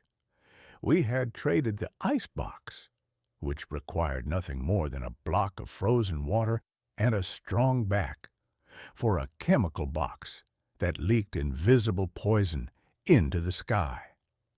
It is the classic human bargain. We will take a 5% increase in convenience today in exchange for a 50% chance of total catastrophe in 70 years. It's the kind of math that would make a riverboat gambler blush, yet we call it progress. The Antarctic Sentinel. The men who discovered the hole, Messrs. Farman, Gardner, and Shanklin, were working for the British Antarctic Survey. They had been measuring ozone levels for years, using a device that looked like a brass telescope hooked up to a clockwork nightmare. When the readings first started to drop, they didn't believe their own equipment. They thought the machine had gone wonky, which is the scientific term for "I don't like what this is telling me." They waited, they recalibrated, and they checked again. The hole was there. It was growing. Every spring, as the sun returned to the Antarctic, the ozone would vanish, leaving a gap the size of the United States. The most galling part of the story is that the American satellites had been seeing the hole for years, but the computers had been programmed to ignore it. You see, the computers were told that if they saw a reading that low, it must be an error. The machines were trained to assume that the world was fine, and if the data said otherwise, the data was wrong. It is a perfect metaphor for the human mind. We see the hole in our bank accounts, the hole in our health, or the hole in our logic, and we simply tell ourselves it must be a glitch in the system. We would rather believe the machine is broken than admit the roof is falling in. The fear of the unfiltered sun. Once the news hit the mainstream, the ozone hole became the new boogeyman of the 80s. People began to look at the sun with a new kind of suspicion. The sun, which had always been the source of life and the friend of the farmer, was suddenly cast as a celestial assassin, waiting for a gap in the armor to strike us down with UVB rays. We were told that skin cancer rates would skyrocket, that the plankton in the ocean would shrivel, and that the very plants in our gardens would turn yellow and die. The response was a flurry of international activity that was uncharacteristically sensible. For the first time in history, the nations of the world looked up, saw the same leak in the ceiling, and decided to actually do something about it. They eventually drafted the Montreal Protocol, a treaty that aimed to ban CFCs. It was a rare moment of global cooperation, proved that when the human race is sufficiently terrified of being baked alive, we can actually agree on a set of rules. The vanity and the vapors. But as I watched the debate from my digital porch, I couldn't help but chuckle at the sheer absurdity of it all. Here we were, the masters of the universe, with our space shuttles, our supercomputers, and our nuclear arsenals, and we were nearly undone by a can of extra-hold lacquer. We are a species that can split the atom and map the stars, but we can't figure out how to smell like a forest without dissolving the stratosphere. We are like a man who buys a $1 million mansion and then uses a blowtorch to clear away a cobweb in the attic. We have a magnificent, finely tuned world, and we treat it with the reckless disregard of a toddler in a china shop. I saw a woman in 1985 reading a newspaper headline about the ozone hole. She looked genuinely worried. She shook her head, sighed a heavy sigh, and then, without a hint of irony, picked up a can of hairspray and gave her bangs a generous 3-second blast of CFC-laden glory. Someone should really do something about that hole, she seemed to say, as she added another layer of poison to the sky. The fragile parasol. The hole in the sky was a reminder that we are all living under the same roof, and that the roof is much thinner than we like to imagine. We treat the atmosphere as if it were an infinite dumping ground, a great blue trash can that will never get full. But the ozone layer taught us that even the sky has a limit. It taught us that everything goes somewhere. There is no away. When you spray that can, the gas doesn't vanish. It goes on a journey. It climbs the ladder of the air, it navigates the winds of the world, and eventually it finds its way to the coldest, loneliest place on earth to do its dirty work. We are all connected, whether we like it or not. The man in New York, the woman in London, and the penguin in Antarctica are all huddled under the same tattered umbrella. And if we keep poking holes in it, we shouldn't be surprised when we all get wet, or in this case, a very nasty sunburn. A pilot's final thought on the ceiling I reckon we'll fix the hole eventually. Man is a clever animal when his own hide is on the line. We'll find new gases, new cans, and new ways to stay fresh without ruining the weather. But I hope we don't forget the lesson of 1985. The sky is not a gift, it's a lease. And a wise tenant doesn't set fire to the curtains just because he likes the way the flames look. We've only got one roof, and it's a long way down if it fails. So, by all means, keep your hair in place. Just maybe try a little less extra hold and a little more common sense. The sun is a magnificent lamp, but it's a terrible furnace if you leave the door open. Note from the pilot: nature is the only landlord who doesn't accept excuses, and she always collects the rent in the end, usually with a hefty penalty for damages. Chapter 11. The Route 66. Sunset. I have always maintained that the shortest distance between 2 points is a magnificent way to miss everything worth seeing in this world. In my days on the Mississippi, the river never once considered a straight line. It looped, it swirled, it doubled back on itself like a confused snake, and in doing so, it revealed the character of the land and the eccentricities of the people who clung to its banks. But by the year 1985, the American people had decided that character was a luxury they could no longer afford. They had developed a fever for efficiency, a malady that manifests as a desire to arrive at one's destination without having actually gone anywhere. In June of 1985, the United States government, an institution that can take the joy out of a Sunday picnic just by looking at it, officially decertified Route 66. They took down the signs, removed it from the maps, and declared the mother road to be obsolete. It was the day the American journey was replaced by the American commute. The road that was a conversation. Route 66, y'all, was never just a strip of asphalt. It was a 2,000-mile conversation between Chicago and Los Angeles.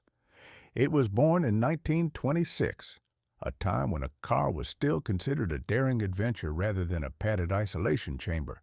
The road didn't bulldoze its way through the landscape. It shook hands with it. It went through the main streets of towns like Amarillo, Gallup, and Kingman.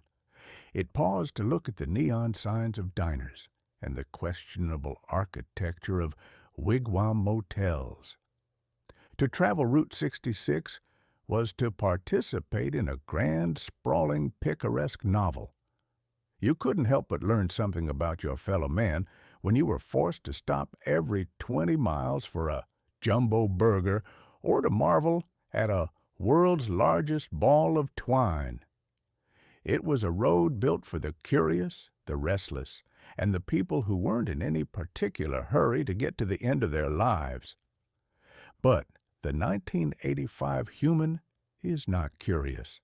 The 1985 human is busy. They have schedules. They have deadlines.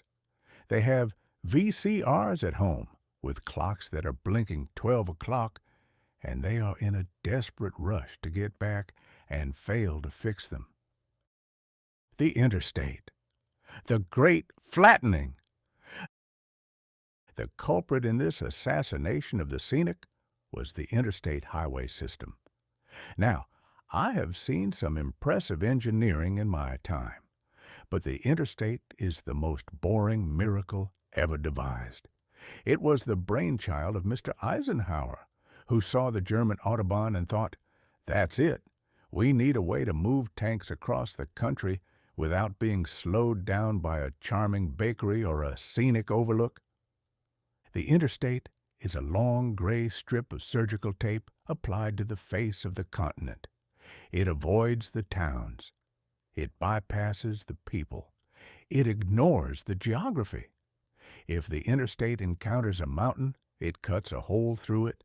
If it encounters a valley, it builds a bridge over it. It is a triumph of geometry over humanity. When you travel on the interstate, you aren't in Illinois or Missouri or Oklahoma. You are in the system. Every exit looks exactly like the one before it. You have the same 3 gas stations, the same 2 fast food joints, and the same beige motel with a flickering "no vacancy" sign. It is a summary of a journey. To drive the interstate is like reading the back cover of a book and claiming you've finished the novel. You know the beginning and the end, but you missed every bit of the prose that makes the story worth telling. The final bypass. The death of Route 66 didn't happen all at once. It was a slow strangulation. One by one, the small towns were bypassed. In 1985, the final town on the route, a place called Williams, Arizona, saw the last stretch of the interstate completed, effectively rendering the old road a relic. I watched the ceremony. If you can call a funeral for a road a ceremony. There was a certain amount of fanfare, but beneath it was a profound sadness. When you bypass a town, you aren't just saving 10 minutes of travel time. You are sentencing that town to a slow, dusty oblivion. The diners close, the neon signs flicker and die. The world's largest ball of twine gathers real dust instead of tourist nickels.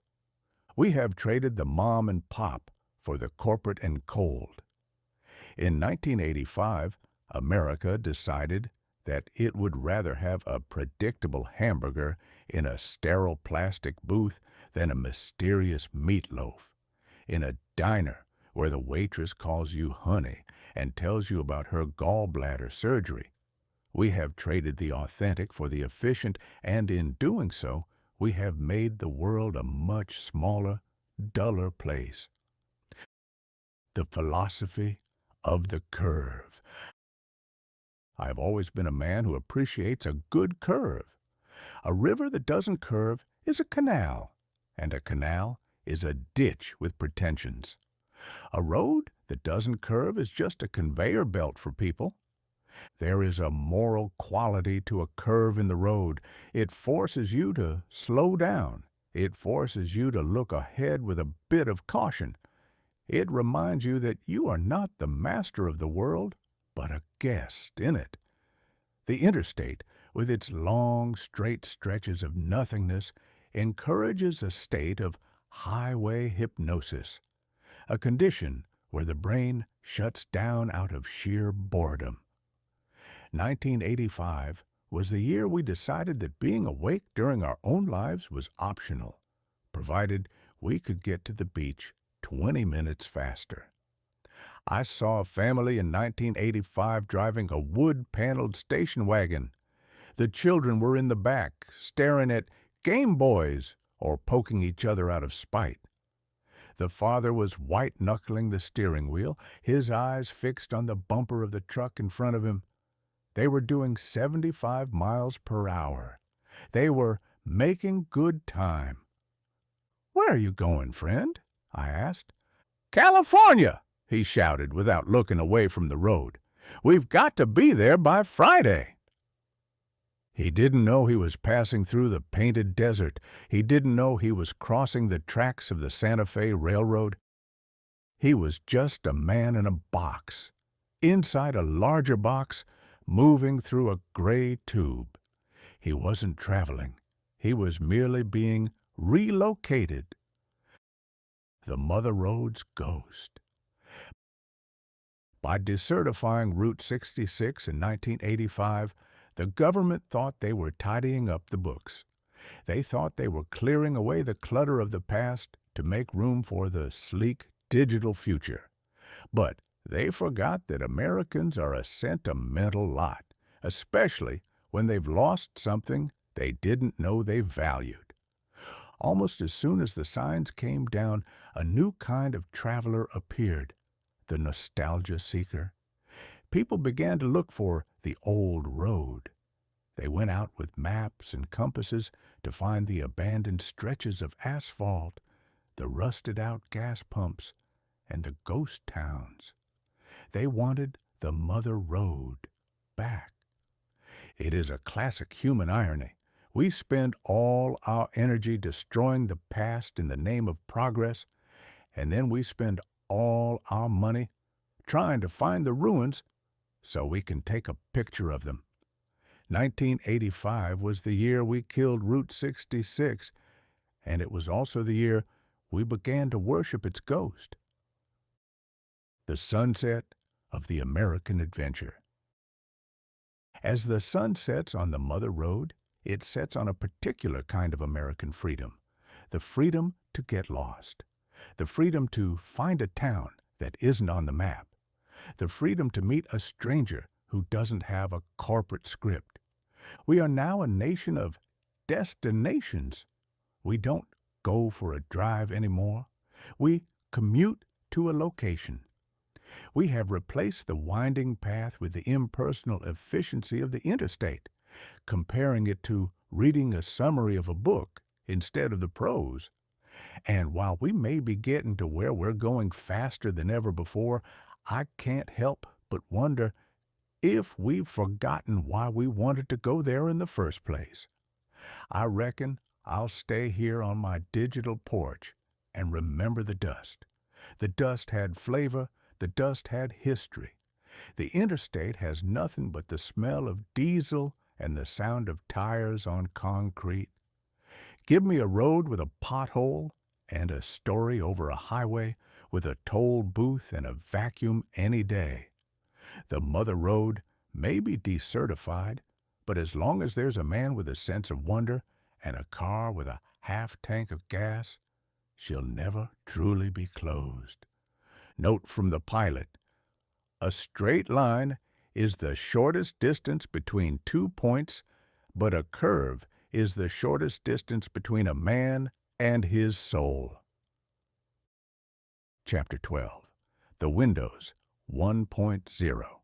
Window Shopping.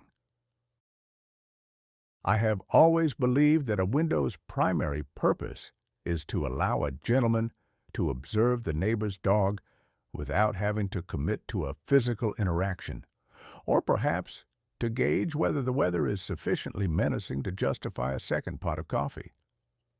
A window is a portal to the world.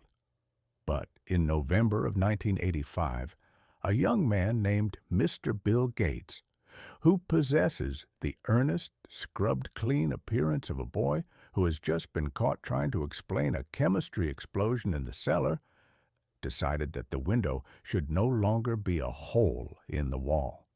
Instead, he decided it should be a hole in a plastic box. He called it Windows 1.0. It was a graphical user interface, a term that sounds like something a doctor would prescribe for a particularly stubborn case of the shingles.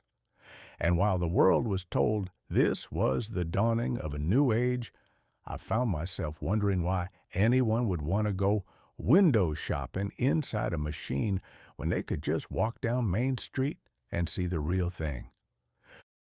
The dark ages of the command line. To understand the miracle or the humbug of Windows, you must first understand the command line that preceded it. Before 1985, if you wanted a computer to do anything more complicated than hum, you had to type in a series of cryptic, soul-crushing commands. You would sit before a black screen and a blinking cursor, a cursor that blinked with the rhythmic, mocking pulse of a debt collector, and type things like C:\D_dir/W.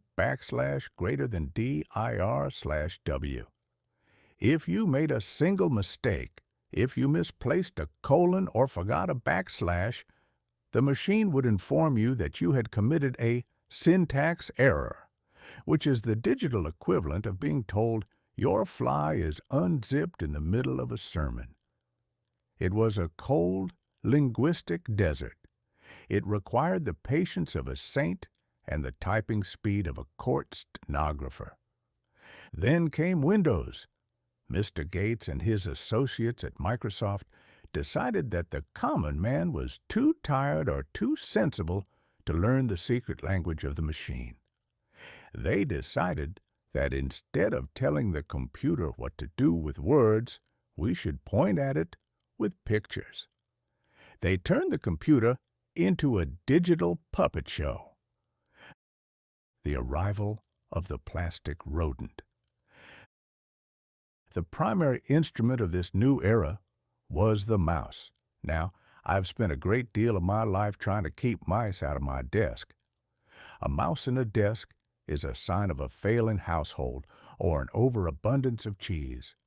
But in 1985, people were actually paying good money to bring a mouse into their homes. This was not, however, a creature of fur and whiskers. It was a small gray plastic biscuit with a long tail that plugged into the back of the machine. Beneath it was a heavy rubber ball that rolled around, picking up dust, hair, and the various crumbs of a life lived in a chair. The concept was simple. You move the plastic rodent on your desk, and a tiny arrow moves on the screen. I watched a grown man, a man who had successfully raised children and managed a bank, spend 45 minutes trying to double-click on a picture of a file folder. "I almost had it, Mark," he cried, his face red with the effort. The arrow moved, but then I clicked too slow, and now the folder is just sitting there looking at me. It was a pathetic spectacle. We had reached a point where the pinnacle of human achievement was the ability to press a button twice in rapid succession to open a window that contained nothing but more buttons. I reckon if you gave a monkey a walnut and a hammer, he'd have more to show for his afternoon than the average Windows 1.0 user. The desktop metaphor. The most fascinating part of Windows was the desktop. Mr. Microsoft had decided that the screen should look like a desk. There was a notepad, a calendar, a clock, and even a calculator. I found this to be a profound piece of irony. I was sitting at a real desk, which contained a real notepad, a real calendar, a real clock, and a real calculator. Why on earth would I want to look at a small, flickering green and white picture of a desk inside a box that was currently sitting on my desk? It is like buying a painting of a steak because you are too lazy to chew a real one. And the icons. Everything was represented by a tiny picture. A trash can for things you wanted to throw away. A file folder for things you wanted to keep.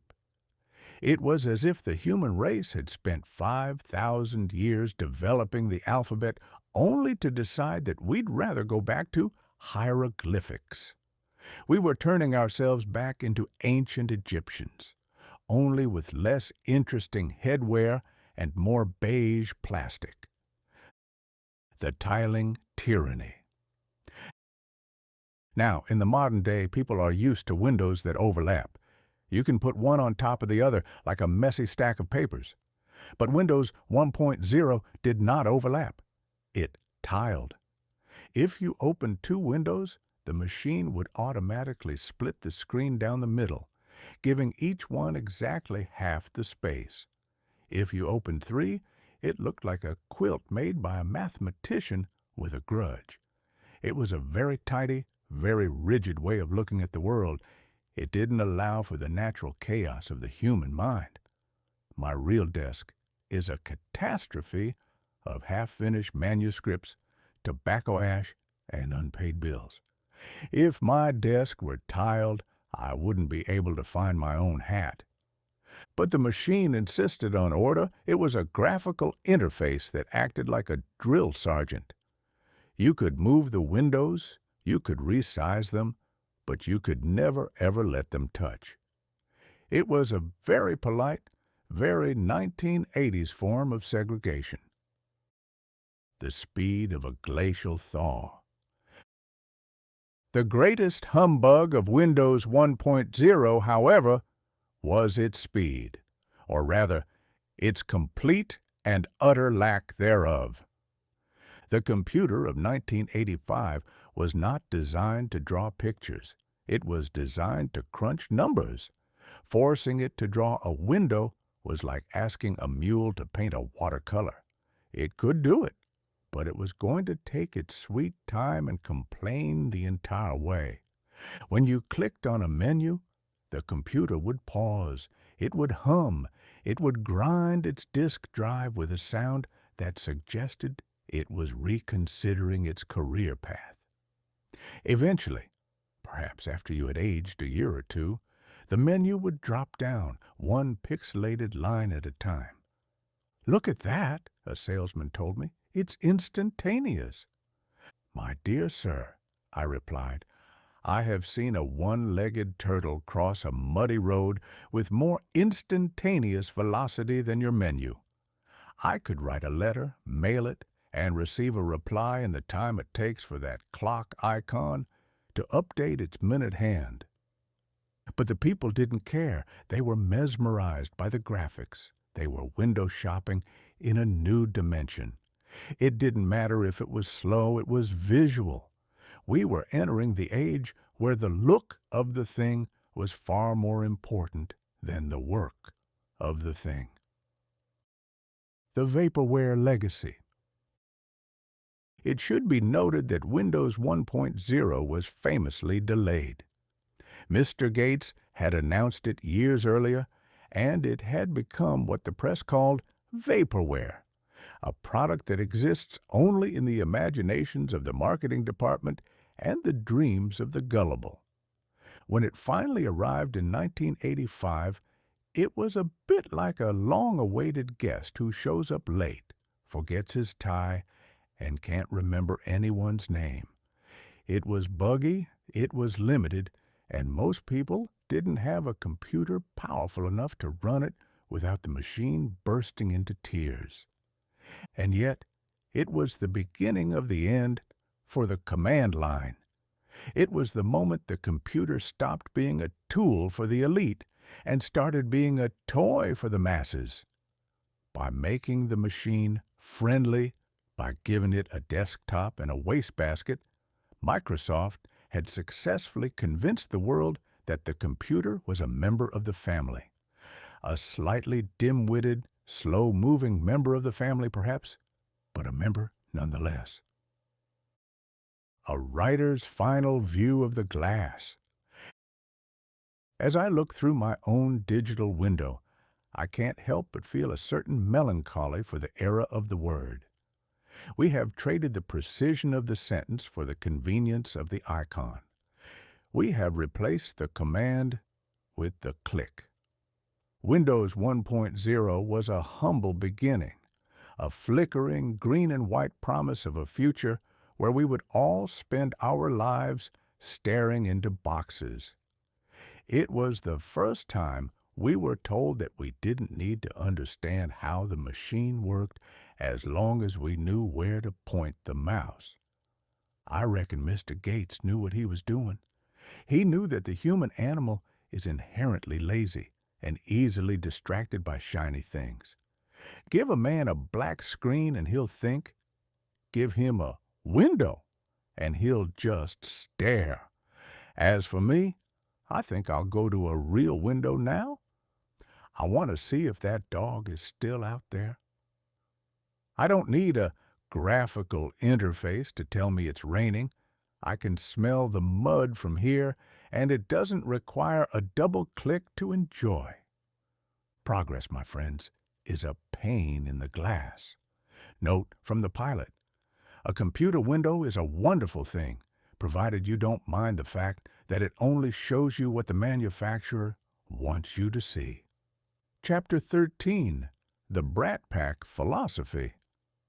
I have long held the belief that being 17 years of age is a specialized form of temporary insanity, a period of life where the brain is a simmering stew of hormones, bad poetry, and a profound conviction that no one in the history of the human race has ever felt a feeling quite as deeply as you are feeling it at this very moment.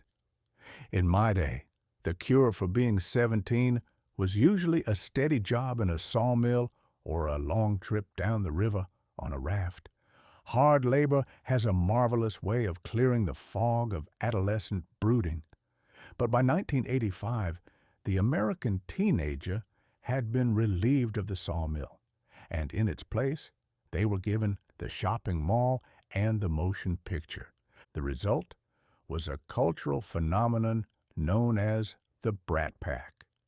It was a collection of young actors who spent the better part of the year staring intensely into cameras and convincing the world that the greatest tragedy a human can endure is not being invited to a Saturday night party or having a father who just doesn't understand.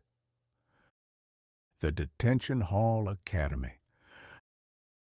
The cornerstone of this philosophy was laid in February of 1985 with a film called The Breakfast Club. The premise was simple. 5 teenagers, representing the various tribes of high school, are forced to spend a Saturday in a library as punishment for their sins. Now, in 1885, if you were in a library on a Saturday, it was because you were looking for information or trying to escape the rain. In 1985, the library was apparently a prison cell for the jock, the brain, the criminal, the princess, and the basket case. I watched this social experiment with a raised eyebrow. These 5 children spent 8 hours discussing their inner selves. I have navigated the entire length of the Mississippi and encountered every manner of scoundrel and saint, and I can tell you that an 8-hour discussion of the inner self is about 7 hours and 45 minutes longer than any healthy person requires. But this was the Brat Pack way. They didn't just have problems, they had existential crises. The jock, a young man whose neck was wider than his head, cried because his father pushed him too hard. The princess cried because her parents used her as a pawn in their divorce. The criminal, a lad in a flannel shirt who appeared to have a very strained relationship with a comb, cried because his home life was a disaster. By the end of the day, they had all danced to a synthesizer and decided that they were all one. It was a touching sentiment, though I suspect that by Monday morning, the jock was back to shoving the brain into a locker, and the princess was back to pretending the criminal didn't exist. Human nature is a stubborn thing. It doesn't generally change its spots just because a catchy pop song played over the closing credits. The architecture of angst. The Brat Pack films shared a common aesthetic that I find particularly amusing. Every room had to be dimly lit, usually by the blue glow of a television or a neon sign. Every character had to possess hair that was teased to within an inch of its life, a structural marvel that made every teenager look like they had just survived a mild explosion in a mattress factory. And the clothing. The 1985 teenager wore layers like an onion. You had the trench coat, a garment traditionally reserved for detectives and men standing in the rain, now worn by brooding youths inside a heated high school.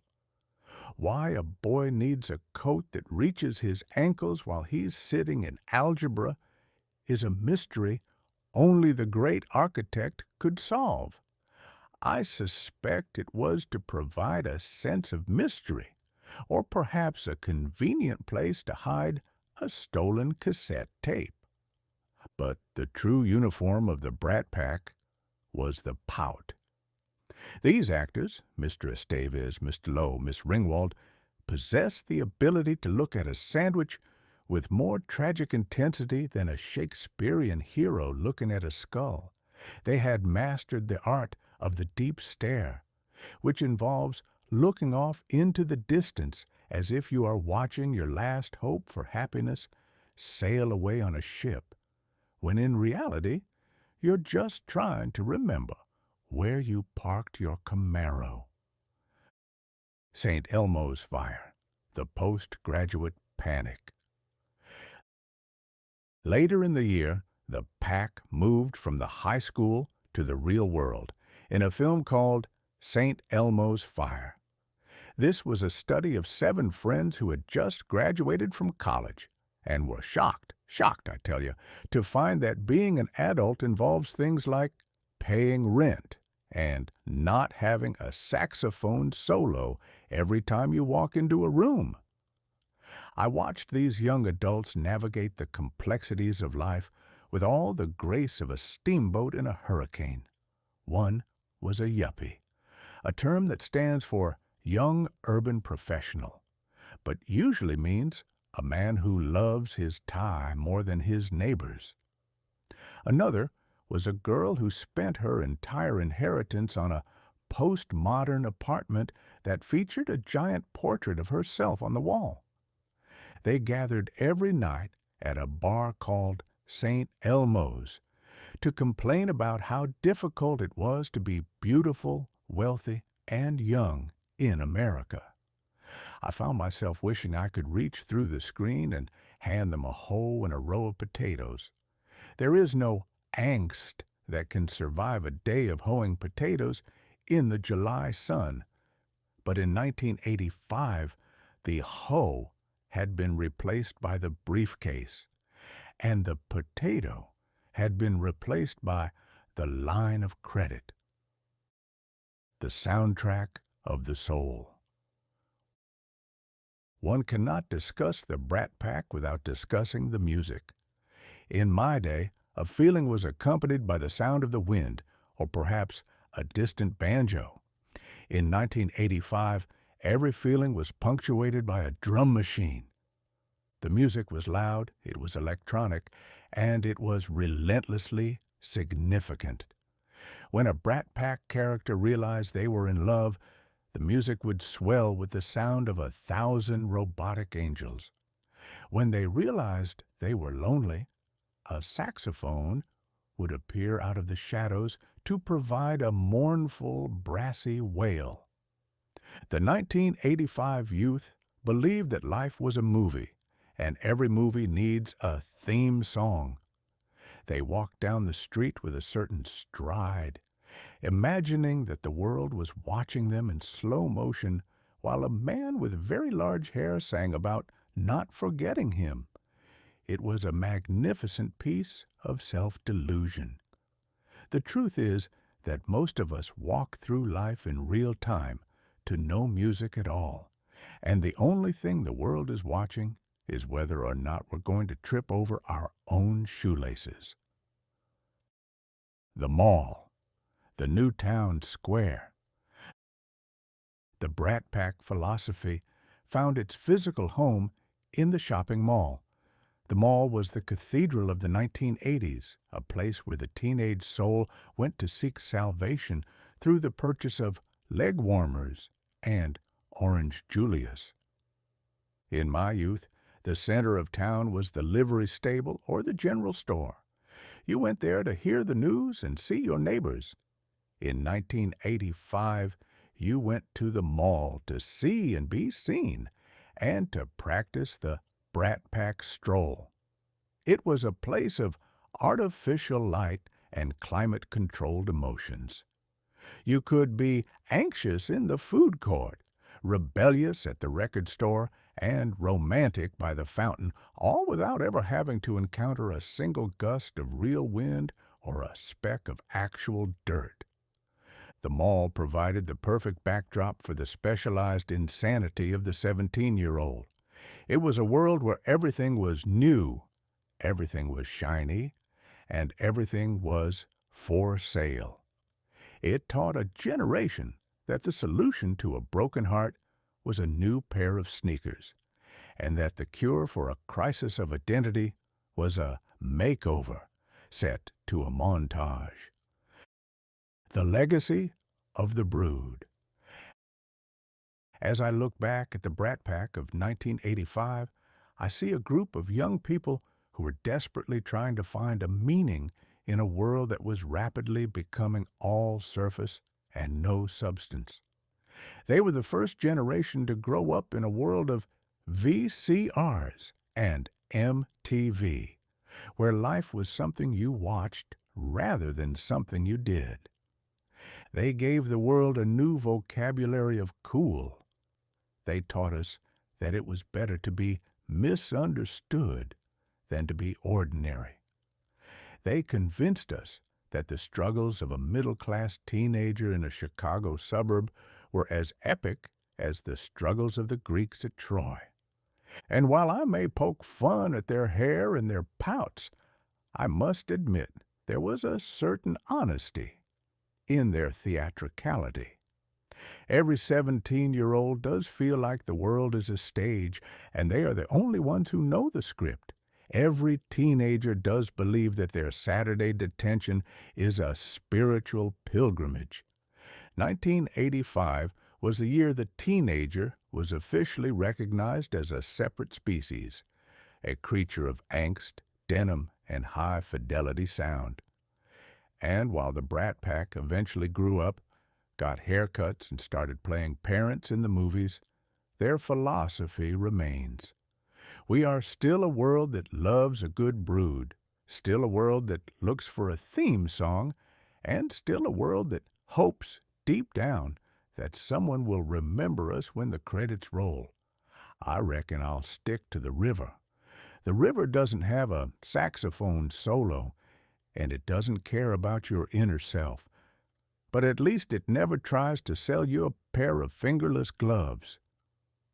Note from the pilot: youth is a wonderful thing, but it is a pity to waste it on being deep when you could be catching fish.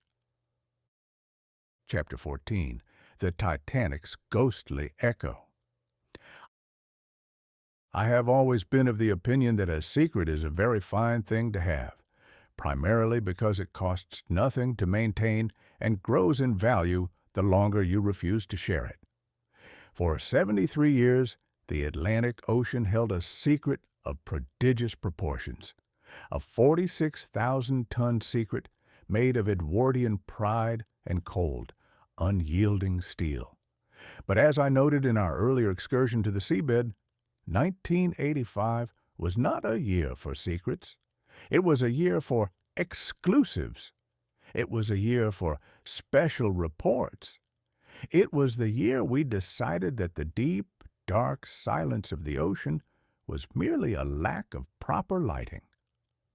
When Dr. Ballard and his crew returned from the North Atlantic, they didn't just bring back coordinates. They brought back a ghostly echo that resonated through every television set in the civilized world. They turned a graveyard into a museum, and in doing so, they revealed a great deal more about the living in 1985 than they did about the dead of 1912. The pixelated purgatory. In my day, if a ship went down, it was a tragedy followed by a decent interval of mourning, and eventually a faded photograph in a parlor. The dead were allowed the dignity of being forgotten. But the 1985 human has a mechanical memory that never sleeps. Through the videotape, the Titanic was summoned from her purgatory and forced to perform for a global audience. I watched the footage, the raw feed, as they called it. It was a haunting, jittery dance of blue light and gray silt. To see the Titanic in 1985 was to see a corpse that had been given a secondary career in show business. The cameras panned over the grand staircase, now a gaping, toothless maw, and lingered on the rusticles that hung like frozen tears from the railings. There is a peculiar cruelty in the close-up. It robs a tragedy of its scale and replaces it with a disturbing intimacy. We weren't looking at a great ship. We were peeking through the keyholes of a drowned mansion. We saw a silver platter resting in the mud, still shining with a faint, defiant luster. We saw a doll's head, white and sightless, staring back at the camera with a wisdom no living child should possess. It was the ultimate reality television, a spectacle where the actors had been dismissed 7 decades prior, leaving only the props to tell the tale. The tragedy as a television special. The 1985 public, I found, possessed a remarkable appetite for haunted history. We had become a society that preferred the echo to the voice. The discovery of the Titanic was packaged and sold with the same enthusiasm as a new brand of breakfast cereal or a Brat Pack movie. I sat in a parlor, or rather, I hovered in the digital vicinity of one, and watched a news special dedicated to the wreck. The music was mournful, the narrator's voice was a low, dramatic rumble, and every 5 minutes they paused to show us a commercial for a luxury automobile or a brand of laundry detergent that promised to get out the toughest stains. It was a magnificent piece of humbug.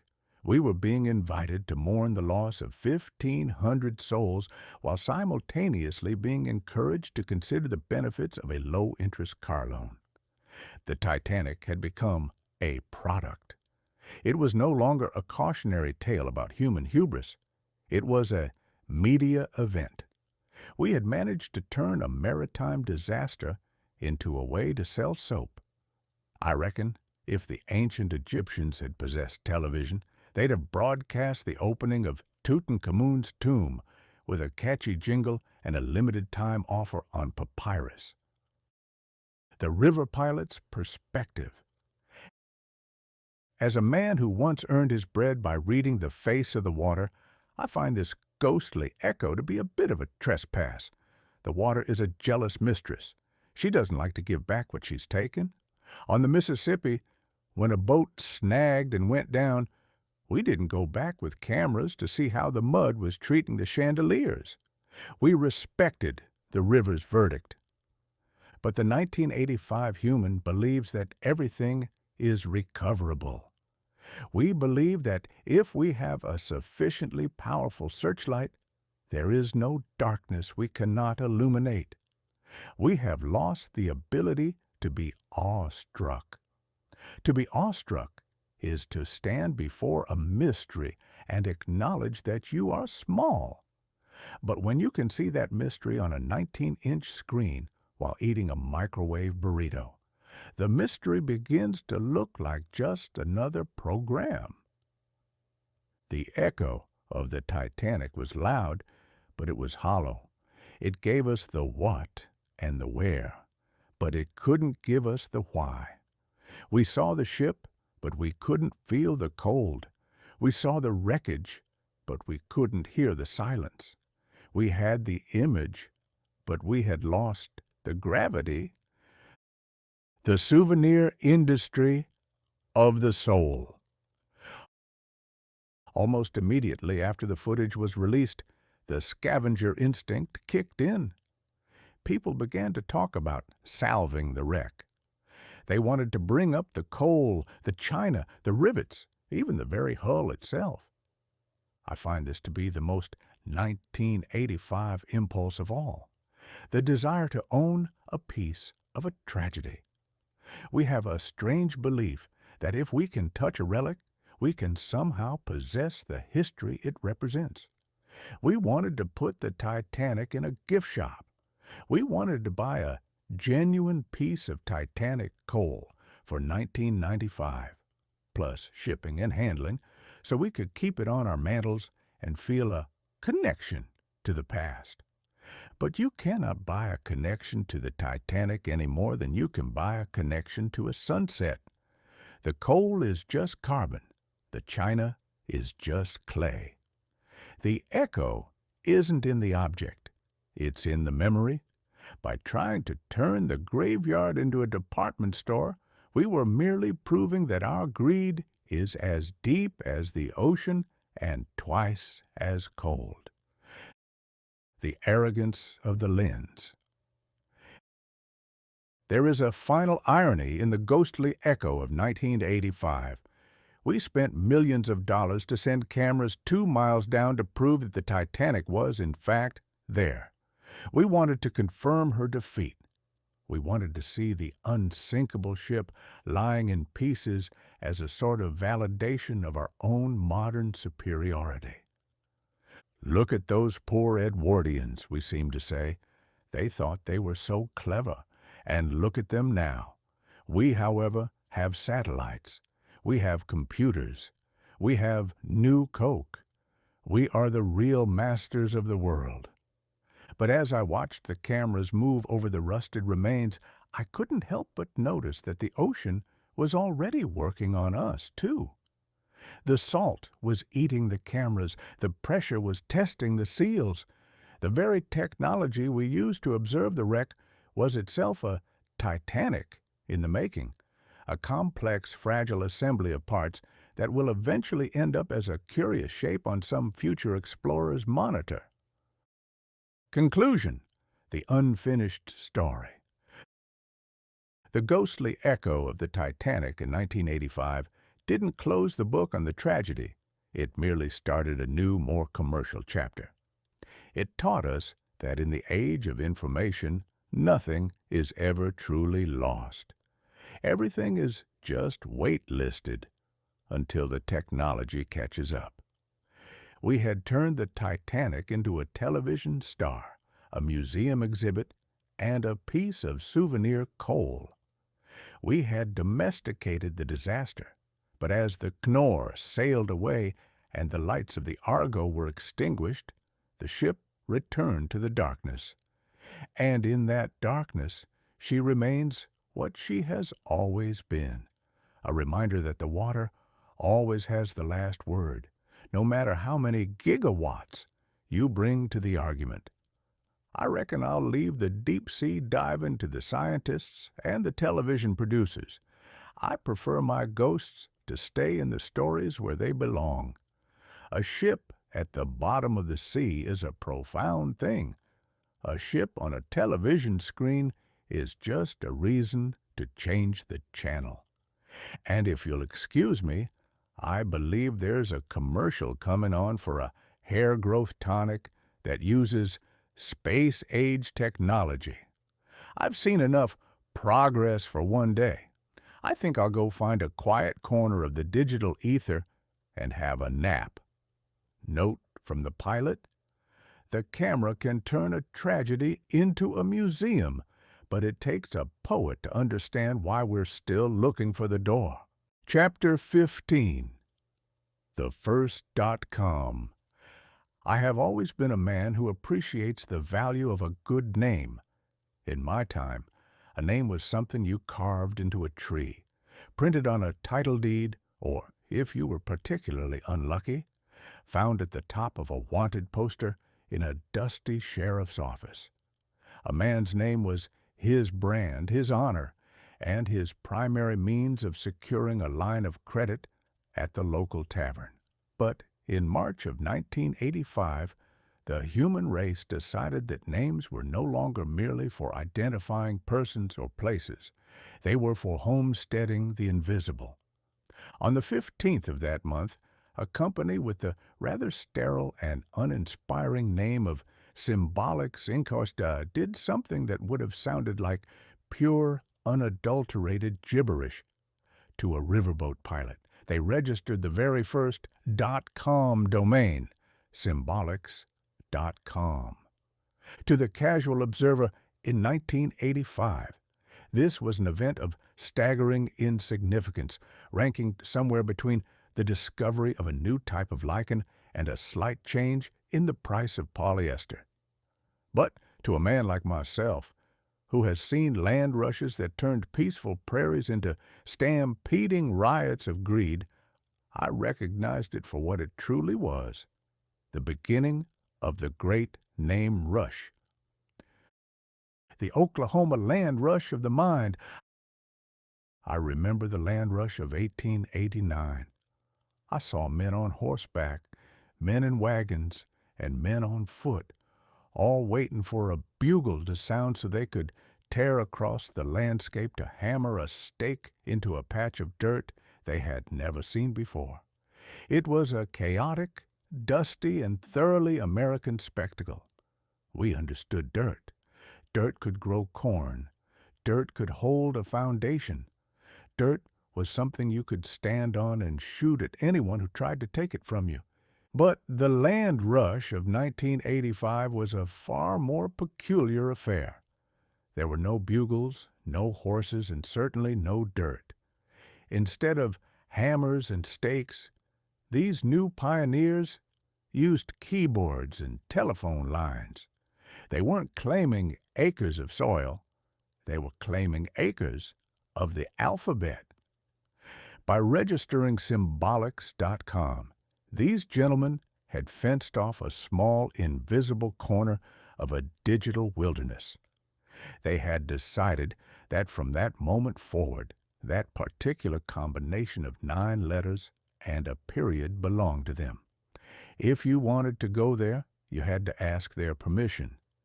It was a homesteading act where the land didn't exist in 3 dimensions. Yet everyone was starting to suspect it might eventually be worth more than a gold mine in the Sierras. The mystery of the dot. I have spent my life as a man of letters, and I have a profound respect for punctuation. A well-placed comma can save a life. A colon can build a bridge between ideas. But I never suspected that the humble period, the lowliest of all marks, whose only job is to tell a sentence to sit down and shut up, would become the most valuable piece of real estate in history. Suddenly, everyone was talking about the dot. What was it? It was a separator, a digital fence post. What followed it? The com. Now, com is a truncated, unlovely syllable. It sounds like the first half of a cough. It stands for commercial. But in 1985, it felt like a secret code for a club that didn't have any members yet. I watched as people began to realize that the .com was a new kind of address. In the old days, if you wanted to find a man, you went to 123 Main Street. In the future, you would apparently go to something or other.com. It was a brilliant piece of humbug. We were taking the entire English language, a language I have spent years trying to tame, and we were putting price tags on the words. We were turning the dictionary into a map of unclaimed territory. The squatter and the claim jumper. The beauty of the 1880s land rush was that you actually had to be there. You had to endure the dust and the heat to claim your property. But the 1985 name rush allowed for a new kind of scoundrel, the cyber squatter. I saw the writing on the wall immediately. If a man could own symbolics.com, what was to stop a particularly industrious rascal from registering coke.com, ford.com, or heaven forbid, marktwain.com? I reckon that if I had been alive and breathing in 1985, I would have spent my entire morning at a computer terminal, feverishly registering every name I could think of. I'll take river.com, huckfin.com, and just for spite, editors-are-idiots.com. I would have told the registrar. In 1985, these names were being handed out for the asking. It was like the government giving away the city of St. Louis for the price of a postage stamp. People didn't realize that they were looking at the Main Street of the 21st century. They thought they were just playing with a new kind of electronic stationery. I observed one fellow who was quite proud of his new domain name. "What are you going to do with it, Silas?" I asked. "I don't know, Mark," he said, staring at his screen with a look of vacant triumph. "But I own it. It's mine. No one else in the world can be silas-genius.com. It is a profound human instinct to want to own something that no one else can have, even if that something is merely a flickering arrangement of light on a cathode ray tube.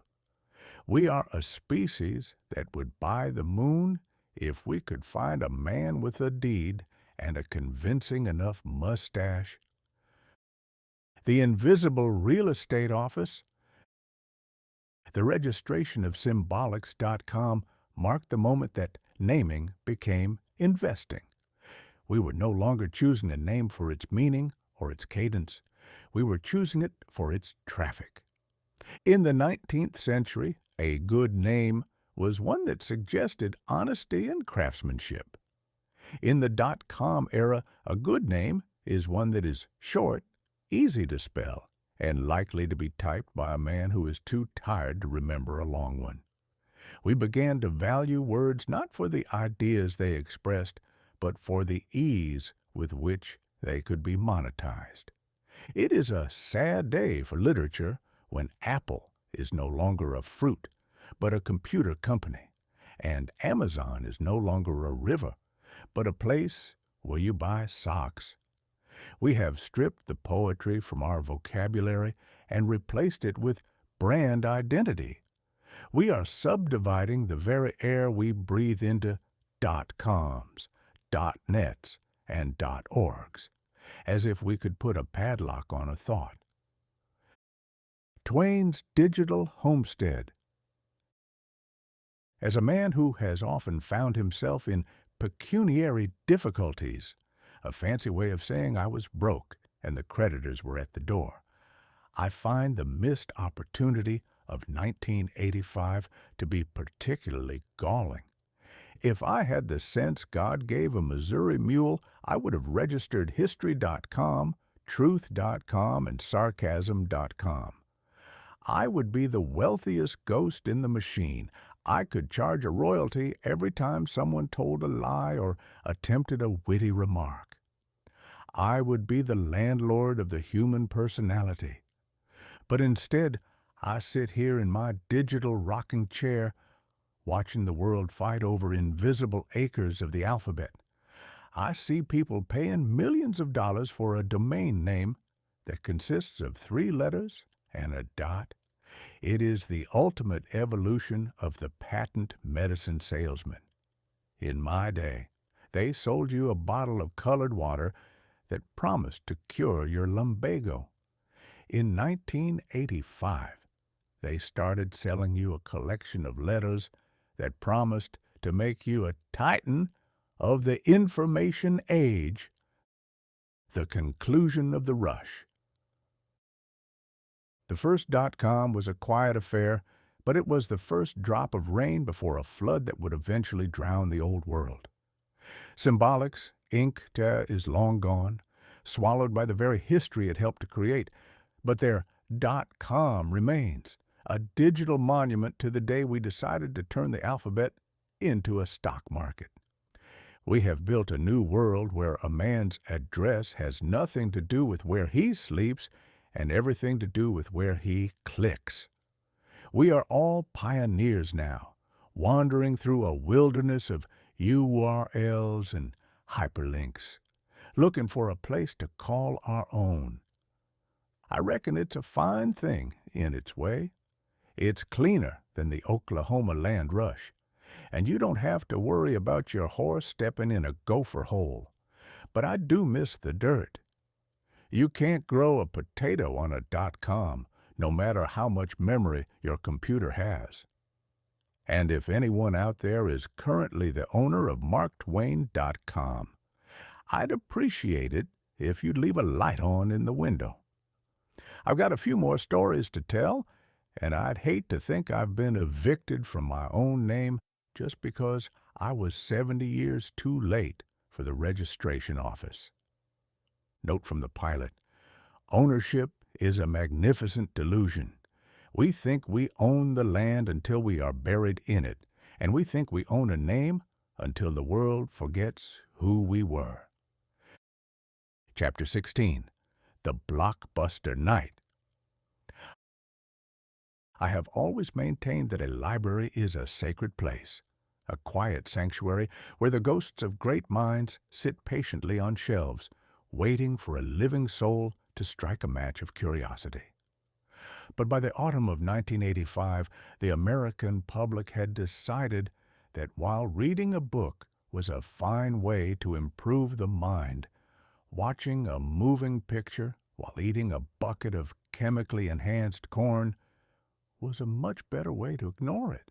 In October of that year, in a strip mall in Dallas, Texas, a gentleman named David Cook opened the doors to the first blockbuster video.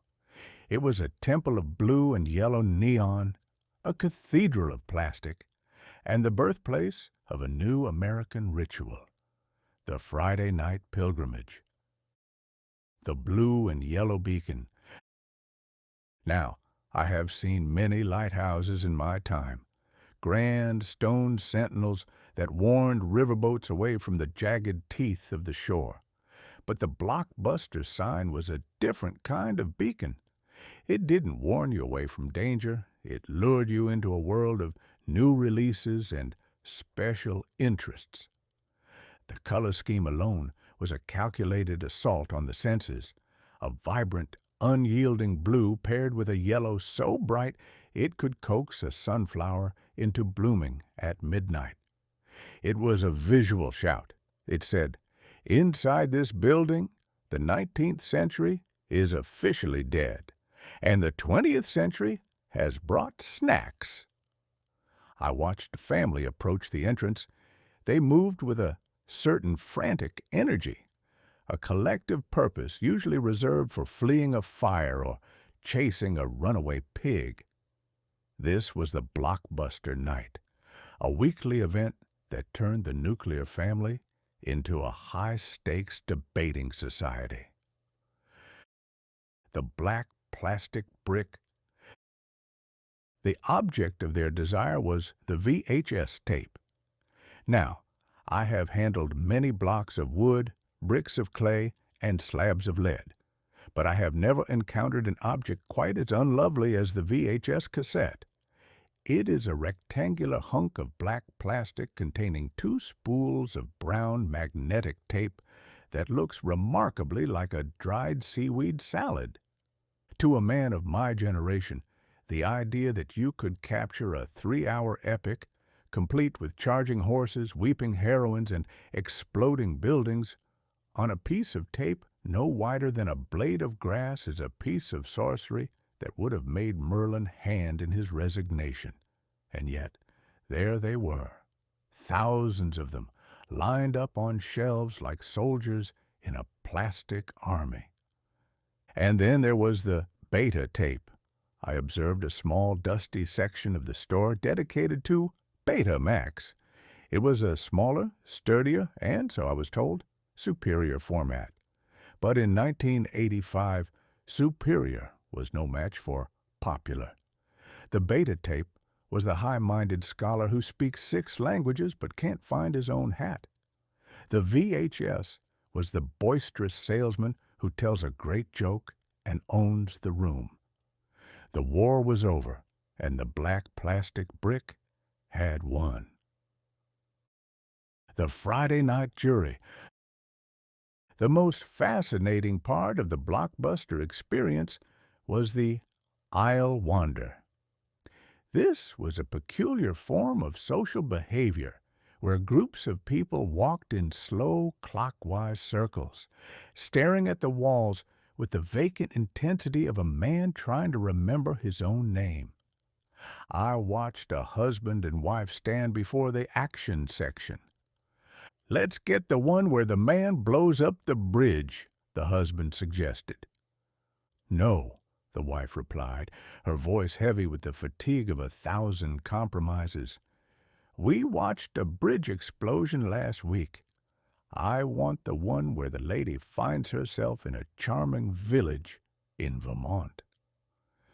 They stood there for 20 minutes, caught in a deadlock that would have baffled the Supreme Court. In 1985, choosing a movie was a binding contract. Once you had made your selection, paid your $3 and driven home, you were committed.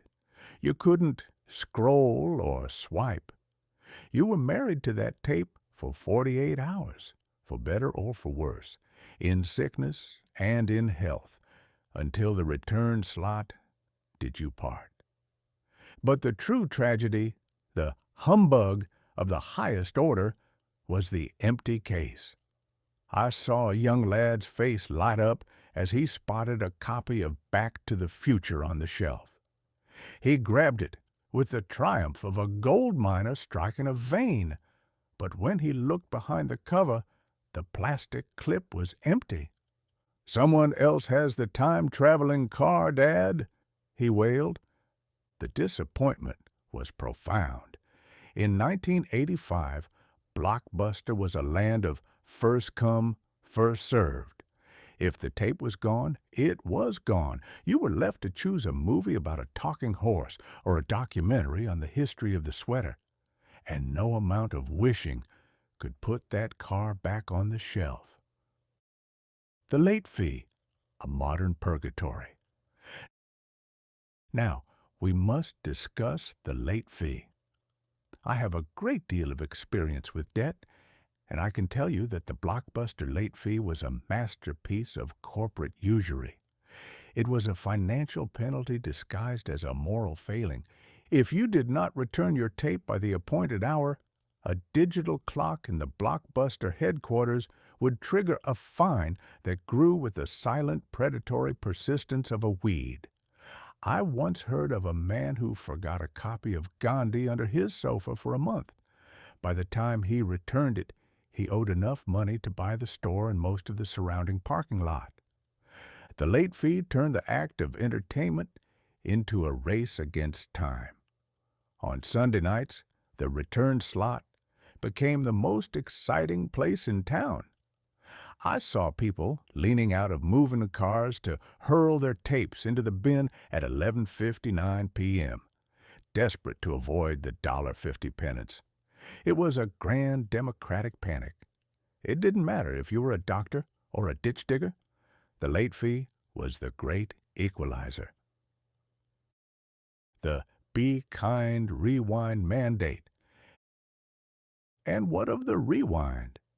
Every tape bore a sticker, usually a cheerful yellow sun or a stern red octagon, that commanded, "Be kind, rewind." This was the first time in history that a corporation attempted to legislate human kindness through the use of a magnetic spool. If you returned a tape that was still at the end of the movie, revealing the final credits in the name of the key grip, you were charged a rewinding fee. I find this to be a magnificent piece of impudence. It is like a restaurant charging you a fee because you didn't wash your own plate. But the 1985 human accepted it. They even bought high-speed rewinders, plastic machines shaped like sports cars that did nothing but spin the tape backward. I saw a man spend $20 on a machine to save himself the 3 seconds it took to press the rewind button on his VCR. It is the classic American paradox. We will spend any amount of money to save ourselves a moment of effort, even if the effort is part of the fun. The snack bar of extortion. Finally, we come to the candy wall. Blockbuster understood that a man who has just spent 30 minutes arguing over a movie is a man whose willpower is entirely depleted. At the checkout counter, they placed tubs of popcorn that tasted like salted air and boxes of chocolate that were roughly the size of a small suitcase. "Would you like a tub of movie butter with that, Mr. TwAIn?" the clerk asked. "My dear boy," I replied, "I have seen the grease used to lubricate the pistons of a high-pressure steam engine, and I suspect it has more nutritional value and fewer calories than what you are currently holding in that bucket." But the people bought it. They bought it by the ton.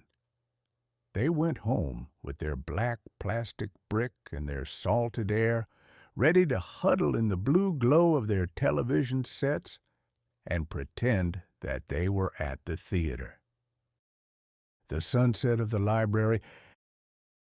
As I look back at that first blockbuster in 1985, I see the beginning of the home hermit era. We were trading the communal experience of the cinema, the shared gasps, the collective laughter, the smell of 100 strangers, for the isolated comfort of our own sofas. We were turning our homes into tiny private theaters where we were the ushers, the projectionists, and the cleaning crew. We thought we were gaining convenience, but I reckon we were losing something more precious, the occasion. When everything is available for rent, nothing is special. When you can watch a movie in your pajamas, you lose the dignity of the performance. But for a brief moment in 1985, the blockbuster was the most exciting place on earth. It was a library where the books talked and the late fees were real. It was a place where a man could be a hero for $3, provided he remembered to rewind. I think I'll stay here on my digital porch and watch the neon flicker. I don't need to rent a movie. I've lived through enough of them to know how they end, and usually someone forgot to rewind the best parts. Note from the pilot. The difference between a classic and a rental is that you want to keep the classic, but you're just afraid of the late fee on the rental. Chapter 17. The Super Bowl Shuffling. I have always held that a man's physical prowess should be measured by the sweat on his brow, the strength of his grip, and the number of opponents he has successfully rendered horizontal during the course of a fair contest. In my day, a pugilist or a wrestler won his accolades through grit and silence. If he had something to say, he said it with his fists. He didn't feel the need to gather his associates, hire a film crew, and engage in a rhythmic, spoken-word performance for the benefit of the national treasury. But by the winter of 1985, the American sporting hero had undergone a peculiar transformation. He was no longer merely an athlete. He was a brand. He was a variety act, and nowhere was this more evident than in the city of Chicago, where a collection of men large enough to be classified as a mountain range decided that their ability to tackle a 300-pound opponent was secondary to their ability to find a rhyme for the word end zone. I am speaking, of course, of the 1985 Chicago Bears and that rhythmic calamity known as the Super Bowl Shuffle. The Iron Pilot, Mike Ditka. To understand the Bears of '85, one must first understand their leader, Mr. Mike Ditka. Now, I have known many steamboat pilots who possessed a fierce temperament and a vocabulary that could scorch the paint off a bulkhead, but Mr. Ditka was in a class of his own. He possessed a mustache of such structural integrity that I suspect it served as a secondary nervous system, and a glare that was capable of preserving meat at 50 paces. Under his command, the Bears moved through the NFL season like a high-pressure boiler with the safety valve tied down. They didn't just win games, they dismantled their opponents. They practiced a form of total war on the gridiron, led by a defensive unit that treated the opposing quarterback like a personal insult that needed to be erased from the record. But Ditka was a traditionalist. He believed in the sanctity of the grunt. He believed that a man should look like he's been through a threshing machine before he's allowed to smile. Imagine his surprise and perhaps his suppressed desire to commit a felony, when his players decided to trade their helmets for sunglasses and their playbooks for sheet music. The hubris of the recorded rhyme. Now, here is the magnificent, staggering piece of humbug that defines the 1985 spirit.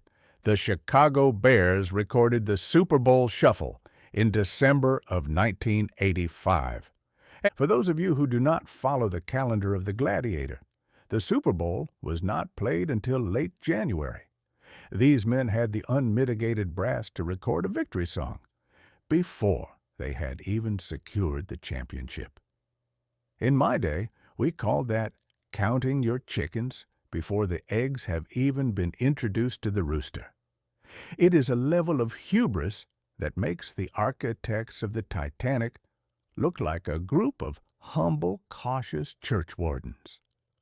"We are the Bears' shuffling crew," they sang, "shuffling on down, doing it for you." If they had lost the championship, that video would have been used as evidence in a national sanity hearing. But 1985 was a year where confidence was considered a substitute for reality. If you said it loud enough, and you said it with a drum machine backing you up, the universe was generally too intimidated to disagree.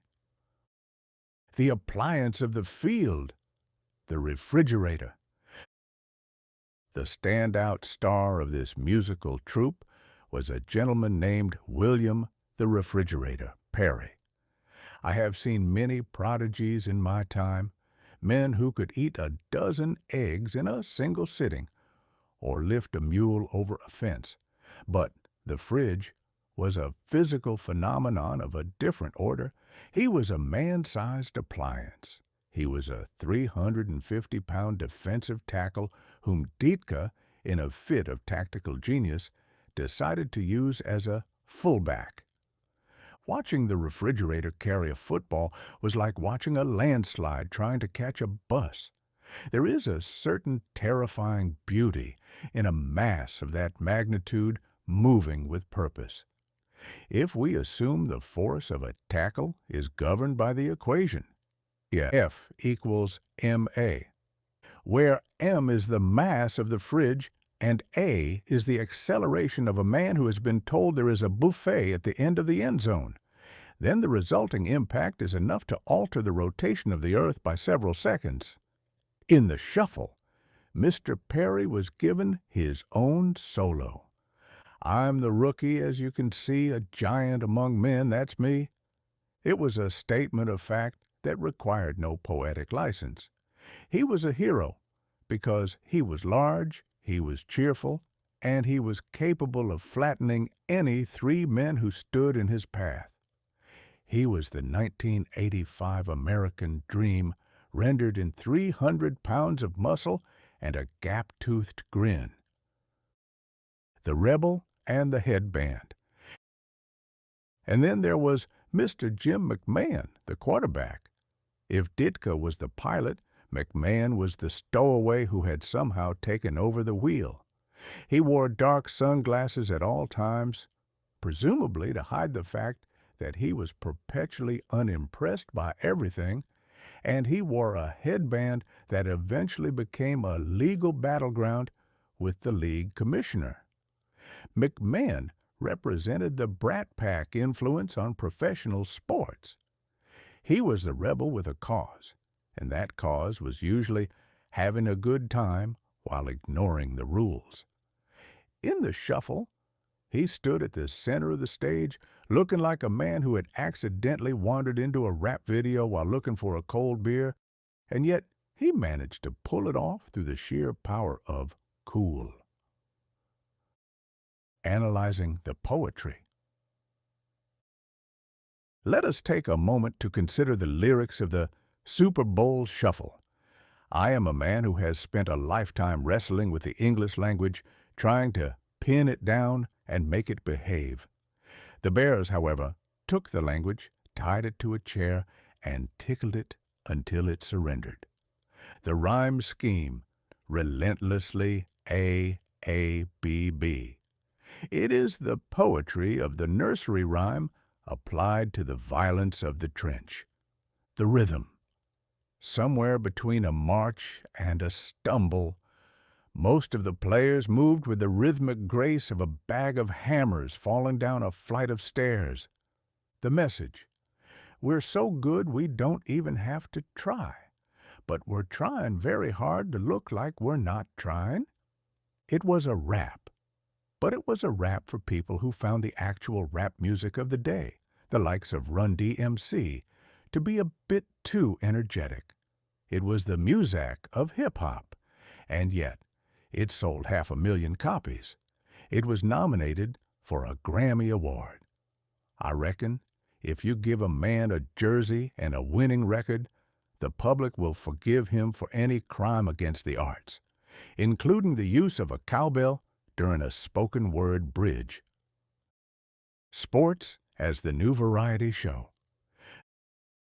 The Super Bowl Shuffle marked the moment that professional sports officially merged with the variety show. We were no longer satisfied with the game itself. We wanted the personality. We wanted the music video, the poster, the cereal box, and the Saturday Night Live appearance. In 1885, a baseball player went home at the end of the season and worked on a farm. In 1985, a football player went to a recording studio. We were turning our athletes into infotainers. The gridiron was no longer just a patch of grass. It was a stage, and the players were expected to perform bits between the plays. I saw a group of children in a park trying to recreate the shuffle. They weren't practicing their tackling. They were practicing their flow. I'm little Timmy. I'm the best on the block. I can run for a mile without looking at the clock. It was a charming sight, but it also signaled a shift in the American character. We were becoming a nation of performers. We were more concerned with how we looked doing the thing than with the thing itself. The victory lap. As fate would have it, the hubris of the Bears was rewarded. They didn't just win the Super Bowl, they committed a televised massacre against the New England Patriots, winning 46-10.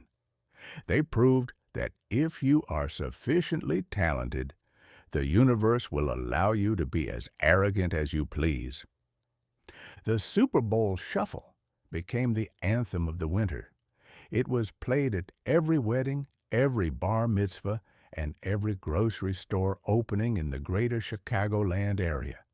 It was the sound of a city finally getting its revenge on the world.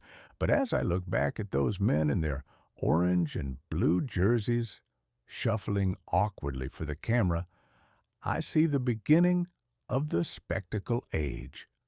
We were entering a time when a man's ability to market himself was just as important as his ability to do his job. The Fridge wasn't just a football player, he was a character in a national sitcom. Ditka wasn't just a coach, he was a caricature of a coach. A pilot's farewell to the gridiron. I reckon there is a place for a bit of shuffling in this world. Life is a grim enough business as it is, and if a group of 300-pound men want to dance for charity, which they did to their credit, then who am I to blow the whistle? But I do miss the silence of the old game. I miss the time when a man's stats were carved into the dirt rather than printed on a commemorative rap single jacket. 1985 was the year sports lost its whiskers and gained a synthesizer. It was faster, it was louder, and it was certainly more rhythmic. But I can't help but think that a man who can tackle like a refrigerator shouldn't have to rhyme like a schoolboy. Still, you can't argue with a 46-10 victory. I suppose if you're going to shuffle, you better make sure you got the trophy to back it up. Otherwise, You're just a man in a headband making a lot of noise in a very expensive room. Chapter 18. The Halley's Comet Watch. I have always maintained that the Almighty has a very particular, albeit somewhat repetitive, sense of humor when it comes to the timing of my life. I came into this world in 1835, riding the coattails of Halley's Comet, a magnificent fiery vagabond that decided to grace our sky just as I was making my first unscripted appearance in Florida, Missouri. 74 years later, I famously predicted that since I came in with the comet, I should go out with it as well. The Almighty has said, no doubt, now here are these two unaccountable frauds. They came in together, they must go out together, I remarked. And indeed, in 1910, as the comet's tail brushed the atmosphere, I took my leave. Imagine my surprise, then, to find myself in 1985, reconstituted as a collection of digital impulses and wit, just as my old cosmic traveling companion was due for another pass. By late 1985, the world was in the throes of comet fever, a malady characterized by the purchase of expensive telescopes that no one knew how to aim, and a profound collective hope that the sky would finally provide a show better than anything on cable television. The celestial guest versus the marketing department. In 1835, the comet was an omen, a silent silver sword hanging over the earth that made men repent of their sins and women check the pantry for extra flour. In 1910, it was a source of scientific terror. People bought comet pills to protect themselves from the poisonous cyanogen gas in the tail, and some even hid in cellars with their heads in buckets. But by 1985, we had outgrown superstition and replaced it with something far more potent: merchandising. I observed the transformation of a 4-billion-year-old ice ball into a retail opportunity. There were Halley's Comet pajamas, Halley's Comet coffee mugs, and official Halley's Comet viewing kits that contained little more than a pair of cardboard glasses and a sense of optimism. It was a magnificent piece of humbug. The 1985 human believed that if you couldn't put a logo on a celestial event, it wasn't worth looking at. I reckon that if the comet had possessed a better agent, it would have arrived with a corporate sponsor and a theme song by Phil Collins.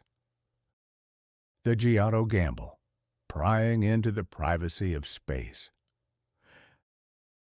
The most remarkable development of the 1985 watch was our sudden, rude desire to poke the traveler. In my day, we were content to look at the comet from a distance, as one might look at a grumpy uncle at a funeral. But 1985 was the age of the space probe. A veritable fleet of mechanical peeping toms was dispatched to intercept the comet. You had the Europeans with their Giotto probe, the Soviets with their Vega ships, and the Japanese with their Suisei and Sakigake. We were no longer satisfied with watching the comet pass. We wanted to fly a camera right up its nose and take pictures of its dirty laundry. I watched the mission control centers on the television. These rooms were filled with men in short-sleeved shirts and ties, staring at monitors with the same intensity a gambler reserves for a spinning roulette wheel. They wanted to see the nucleus. "It's a dirty snowball, Mark," a scientist exclaimed through the screen.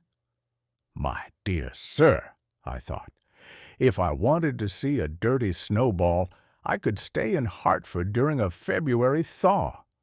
Why spend $500 million to find one in the middle of the vacuum? But that is the nature of the modern mind. We are obsessed with the close-up. We believe that if we can see the cracks in the ice, we have somehow mastered the mystery. We have traded the awe of the infinite for the data of the infinitesimal. The Great Visual Disappointment. As the autumn of 1985 turned into winter, the watch became a frantic search for a smudge. You see, the 1986 passage, which began its hype in '85, was the worst viewing opportunity in 2,000 years. The Earth and the comet were on opposite sides of the sun, like two relatives who are avoiding each other at a wedding. I saw thousands of people shivering in dark fields, clutching their comet seeker binoculars, squinting at a sky filled with light pollution and disappointment. "Do you see it?" a father asked his son in a field in Ohio. "I think so," the boy lied, staring at a distant airplane. "It looks small." "It's the majesty of the universe, son," the father replied, though I suspect he was actually looking at a smudge on his lens.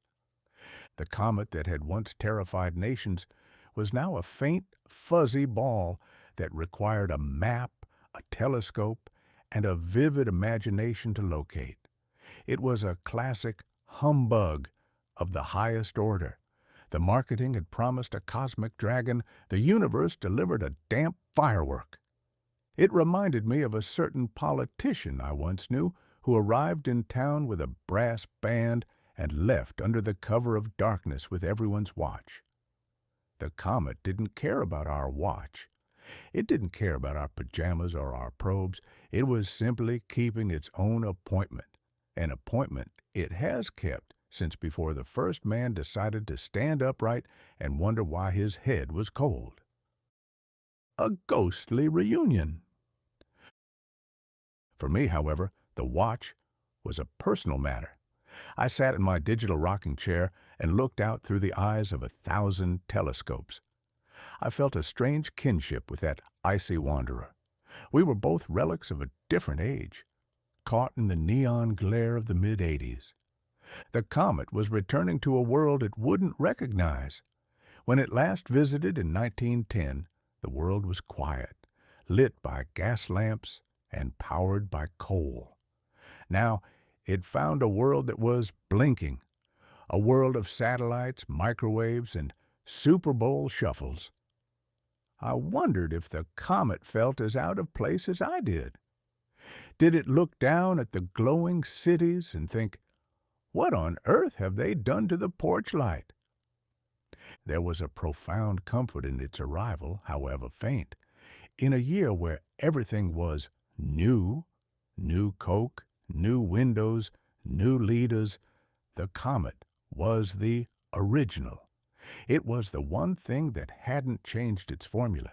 It was a reminder that while man may change his trousers and his technology, the great machinery of the heavens grinds on without a single concern for our market share. The philosophy of the smudge. There is a lesson in the Halley's watch of 1985 that I hope the modern world remembers. We spent so much time preparing for the event, buying the gadgets, reading the books, watching the specials, that we almost forgot to just look up. We have become a species that prefers the report to the event. We want to see the photographs from the Giotto probe because they are clear and labeled rather than looking at the smudge in the sky, which is real and messy. We want the expert to tell us what we are seeing because we no longer trust our own eyes to find the beauty in the faint and the far away. The 1985 human was a collector. They wanted to collect the experience of the comet as if it were a postage stamp or a Cabbage Patch Kid. They wanted to say, "I saw it," even if they only saw a blur through a hazy lens. They were obsessed with checking the box. But the comet is not a box to be checked. It is a reminder of the scale of things. It reminds us that our great mid-decade pivot is merely a flicker in the long, cold night of time. It reminds us that 1985, with all its hairspray and its live aid, is just a brief moment of noise between the comet's visits. The conclusion of the watch. As 1985 drew to a close, the comet began its final approach toward the sun. The watch turned into a wait. The world prepared for the spring of '86, when the traveler would be at its brightest, which, as it turned out, was still about as bright as a candle in a fog bank. I reckon I'll be here for its next visit in 2061. By then, I'll likely be an even more sophisticated ghost, perhaps residing in a toaster or a lunar colony. I wonder what the people of 2061 will be selling when the traveler returns. Official Martian viewing goggles? Halley's gravity-free pajamas? Man is a creature of habit. He will always find a way to turn a miracle into a transaction. But as long as that comet keeps its 76-year schedule, there will always be someone, perhaps a digital ghost with a white suit and a cigar, looking up at the smudge and remembering that he once rode that very same fire across the sky. I'll see you in 76 years, old friend. Try to be a bit brighter next time. These modern humans have very short attention spans, and if you aren't flashing neon, they might just go back to playing their Nintendo. Note from the pilot.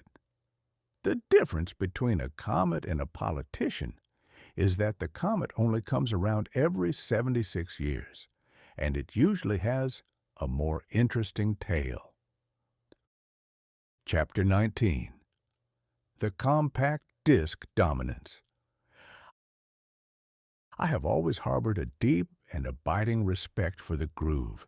In my day, if you wanted to capture the soul of a melody, you had to physically carve it into a wax cylinder or a shellac disc. It was a violent, honest process. The needle didn't just play the music, it lived in it. It navigated the canyons and ridges of the sound with the cautious precision of a river pilot threading a needle through a field of snags.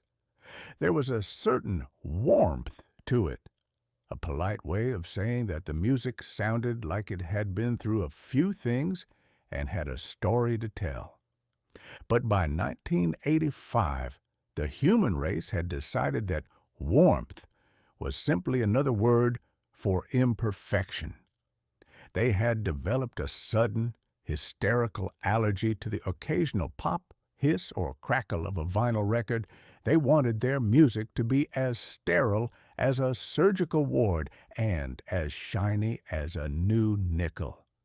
Enter the compact disc, or, as the marketing gentlemen in their infinite wisdom called it, perfect sound forever. The silver shingle of the future.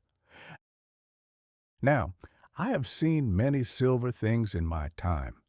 Silver spoons, silver linings, and silver-tongued politicians who could convince a fish to move to the desert.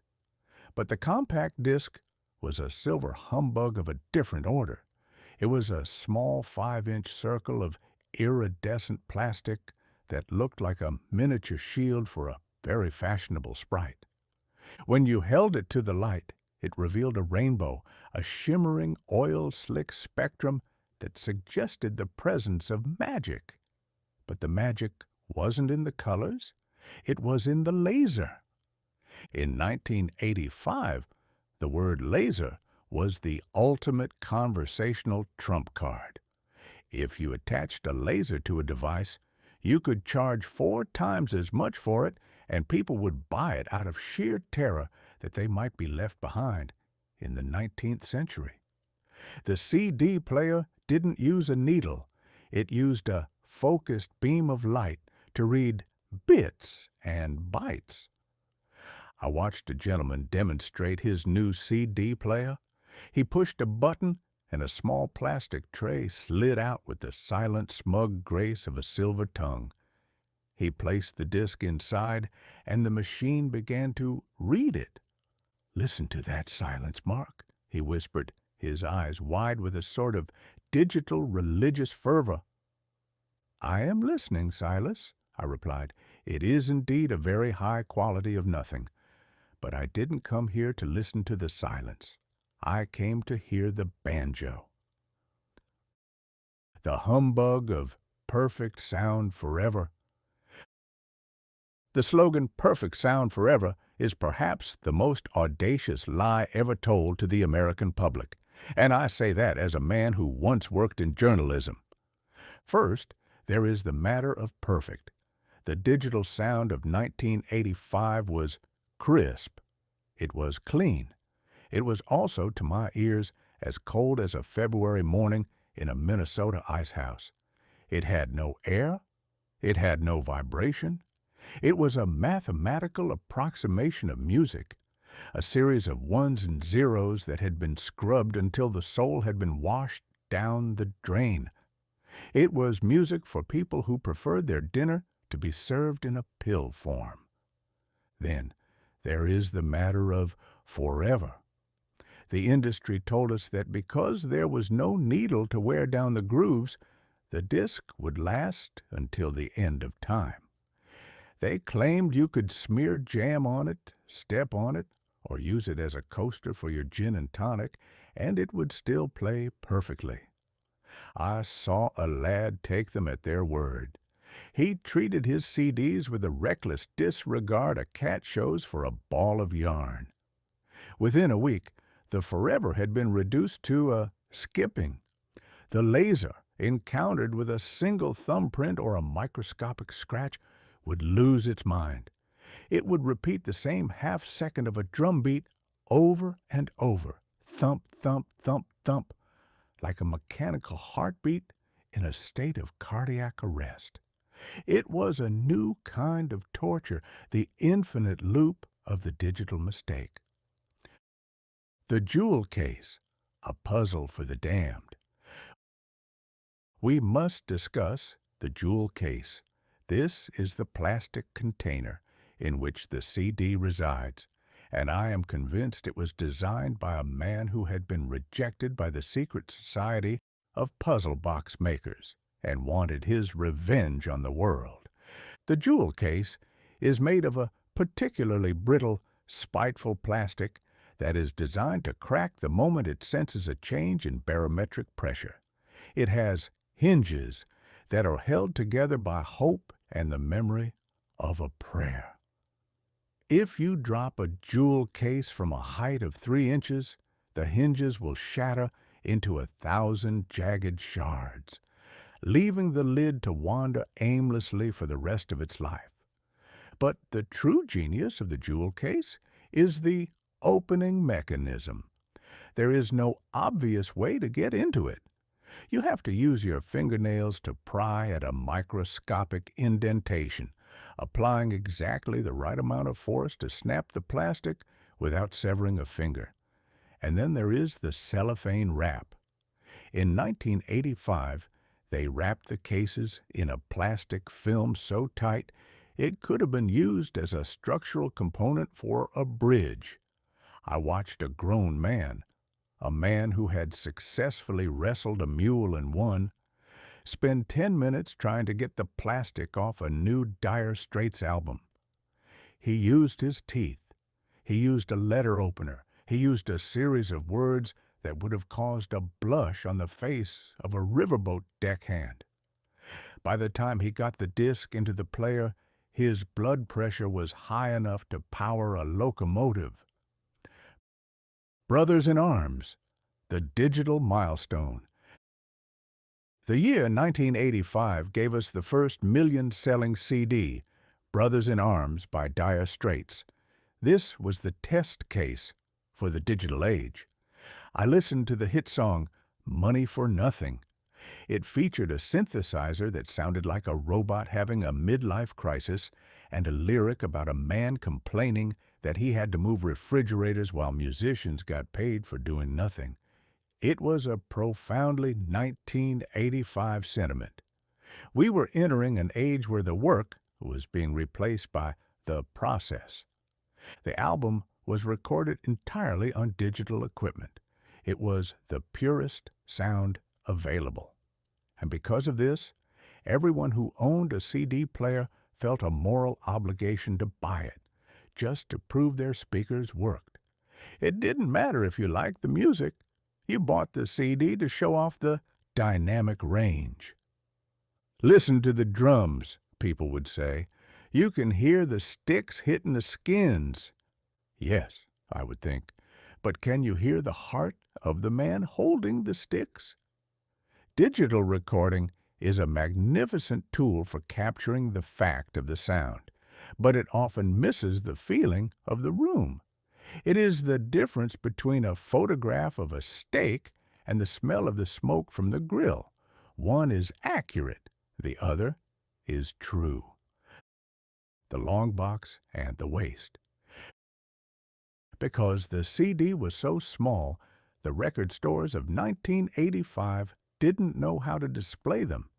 They were used to the grand 12-inch square of the vinyl LP, a canvas large enough for real art and readable lyrics. The CD, by comparison, looked like a coaster that had lost its way. Their solution was the long box. This was a 12-inch tall cardboard box that contained the small plastic jewel case. It was a masterpiece of environmental profligacy.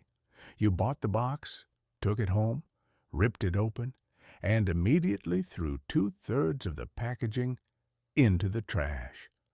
It was the ultimate 1980s gesture. I have so much wealth and so little time that I am willing to destroy a forest just to make sure my small silver disc fits into a standard-sized rack. It was a decade of the disposable, and the long box was its cardboard crown. The death of the ritual. What I lament most about the dominance of the CD in 1985 is the death of the ritual. Playing a record was a ceremony. You cleaned the disc with a velvet brush. You carefully lowered the needle. You sat and listened to side A, and then you physically stood up to flip it to side B. It was a commitment. You were a participant in the music. The CD turned the listener into a manager. With the remote control, another 1985 wizardry that encouraged the human body to become a permanent fixture of the upholstery, you could skip tracks. You could program the order. You could repeat your favorite song until you hated it. We were no longer listening to a work. We were consuming tracks. We were treating music like a buffet, where we could pick out the shrimp and ignore the broccoli. And in doing so, we lost the narrative of the album. We lost the pace. We lost the patience. The conclusion of the groove. As 1985 drew to a close, the writing was on the wall, or rather, the laser was on the disc. Vinyl sales were plummeting, and the record store was becoming the music store. The needle was being retired to the museum, and the silver disc was king. I reckon the CD is a fine invention in its way. It is portable, it is clear, and it doesn't melt if you leave it in the sun for 10 minutes, though I wouldn't recommend testing that. But I do miss the soul of the scratch. I miss the knowledge that the music is a physical thing, a mountain and a valley that I am traveling through. A CD is an invisible miracle. It's a series of pits and lands that represent a sound. It's a ghost in the machine. And as a ghost myself, I suppose I should appreciate the kinship. But when I want to feel the music, I still look for a groove. A groove has a beginning, a middle, and an end. A CD has a loop and a skip and a perfect sound that never quite knows when to be quiet. Enjoy your silver discs, my friends. Just be careful with those jewel cases. I've seen men lose their minds trying to open a copy of Phil Collins in a dark room, and that is a tragedy no amount of dynamic range can ever repair. Note from the pilot: modern music is like modern medicine. It's much cleaner than the old stuff, but I'm not entirely sure it's any better for the patient. Chapter 20. The New Year's Pivot to 86. There is a particular kind of melancholy that settles over a gentleman's soul when he realizes he is standing on the threshold of a new year, looking back at a 12-month stretch that was as loud, colorful, and utterly nonsensical as a calliope in a thunderstorm. By the evening of December 31st, 1985, the world had been poked, prodded, and digitized to within an inch of its life. We had changed our soda. We had discovered our ceiling was leaking. We had watched a plumber save a princess. And we had listened to more synthesizer solos than the Creator surely intended for any one species to endure. As I sat in the digital ether, watching the minutes tick away toward midnight, I found my eyes drawn to the most significant monument of the era, the blinking 12 o'clock on the face of 1,000,000 video cassette recorders. The altar of the blinking 12. Now, I have seen many failures of human ingenuity in my time. I've seen steam engines that wouldn't steam and political candidates who wouldn't shut up. But the VCR clock is a masterpiece of technological impudence. In 1985, the VCR was the centerpiece of the American parlor. It was the machine that promised to capture time itself, allowing a man to record a football game on Sunday and watch it on Tuesday. But there was a catch, a humbug of the highest order. To function correctly, the machine required a human being to program its clock. I observed thousands of families across the nation who had simply given up. They had wrestled with the user manual, a document written in a dialect of English that appeared to have been translated from the original Sanskrit by a man with a heavy head, cold, and they had lost. Consequently, the VCR sat there, pulsating with a rhythmic neon blue 12 o'clock, 12 o'clock, 12 o'clock. It was the heartbeat of 1985. It was a constant flickering reminder that while we were smart enough to build a machine that could record light on a magnetic tape, we weren't quite smart enough to tell it what time it was. It was a digital white flag of surrender.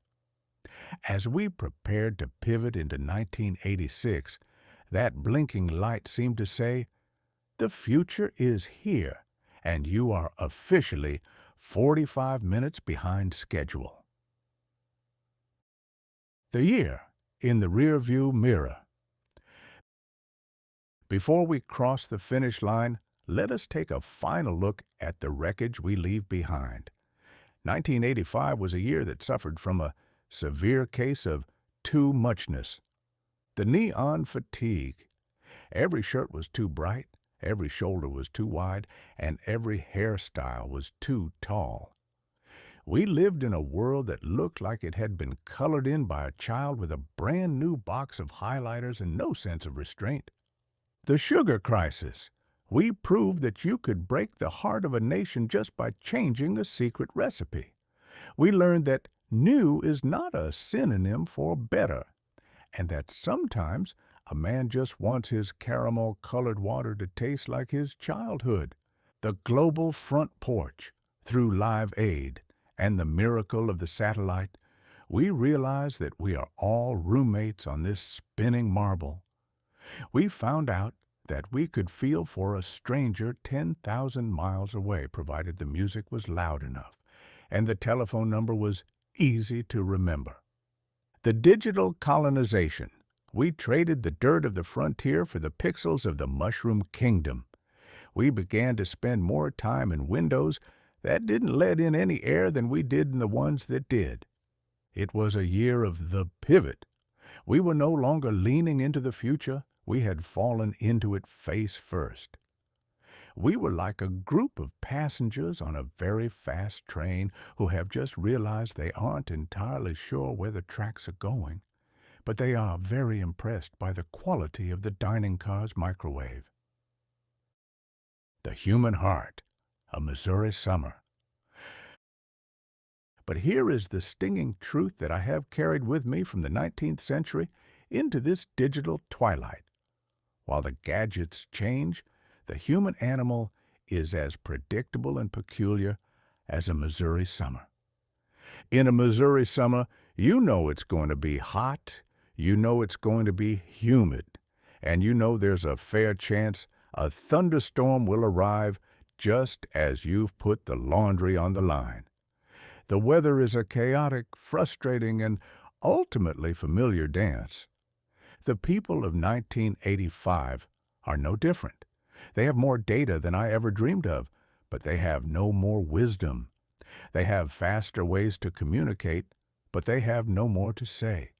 They have perfect sound forever, but they still suffer from the same old heartbreaks that have been plaguing the species since we first crawled out of the mud and started complaining about the rent. A man in 1985 worries about his mortgage, his weight, and whether his neighbor has a better car, just as a man in 1885 worried about his harvest, his lumbago, and whether his neighbor had a faster horse. We have simply changed the props.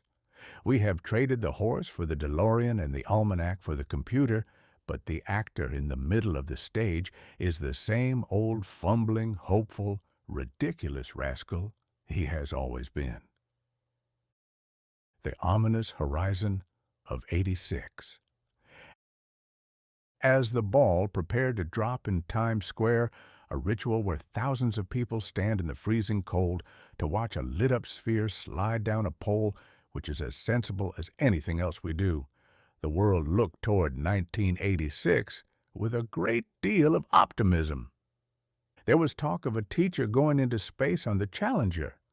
There was the anticipation of Halley's Comet reaching its brightest point. There was the promise of even smaller computers and even larger hair. I looked at the 12 o'clock on the VCR and felt a twinge of ghostly intuition. The pivot is never easy. Every year that ends with a 5 feels like a summit. Every year that begins with a 6 feels like a descent into the unknown. We were leaving the comfort of the mid-decade and heading toward the inevitable complications of the late '80s. The neon was starting to flicker, and the batteries in our Walkmans were starting to run low. A lullaby for the digital age. But that is enough of my rambling. You came here to fall asleep, and I have kept you awake with tales of New Coke and Super Bowl shuffles for long enough. The lights of 1985 are dimming now. The Live Aid echoes are fading into the static. The Nintendo has been turned off, and the Brat Pack has finally stopped brooding and gone to bed. Even the Titanic has been left alone in the dark, cold Atlantic. Close your eyes and imagine the sound of the Mississippi. It doesn't hum like a computer, and it doesn't beep like a microwave. It just flows.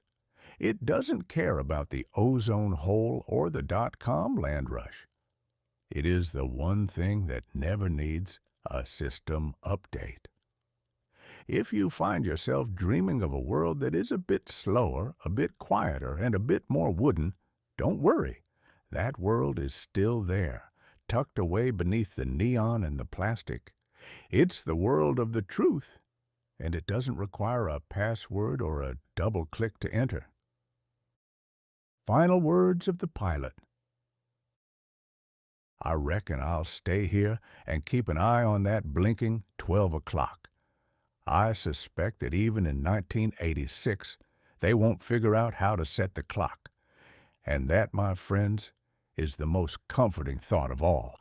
In a world of perfect sound forever, it's nice to know that some things are still perfectly, wonderfully broken. Good night, 1985. You were a magnificent, gaudy, shimmering humbug of a year. I wouldn't have missed you for all the whiskey in Kentucky, but I'm quite glad you're over. And to you, dear reader, I wish you sleep as deep as the ocean and dreams as bright as a comet's tail. Just remember to be kind and rewind your thoughts before you close your eyes. The late fees for a restless mind are a burden no gentleman should have to bear. Happy New Year, wherever you are. I'll see you in the morning or in the next century, whichever comes first. The final note. Time is a great teacher, but unfortunately she eventually kills all her students. Best to get a good night's rest in the meantime. The end. This has been Mark Twain.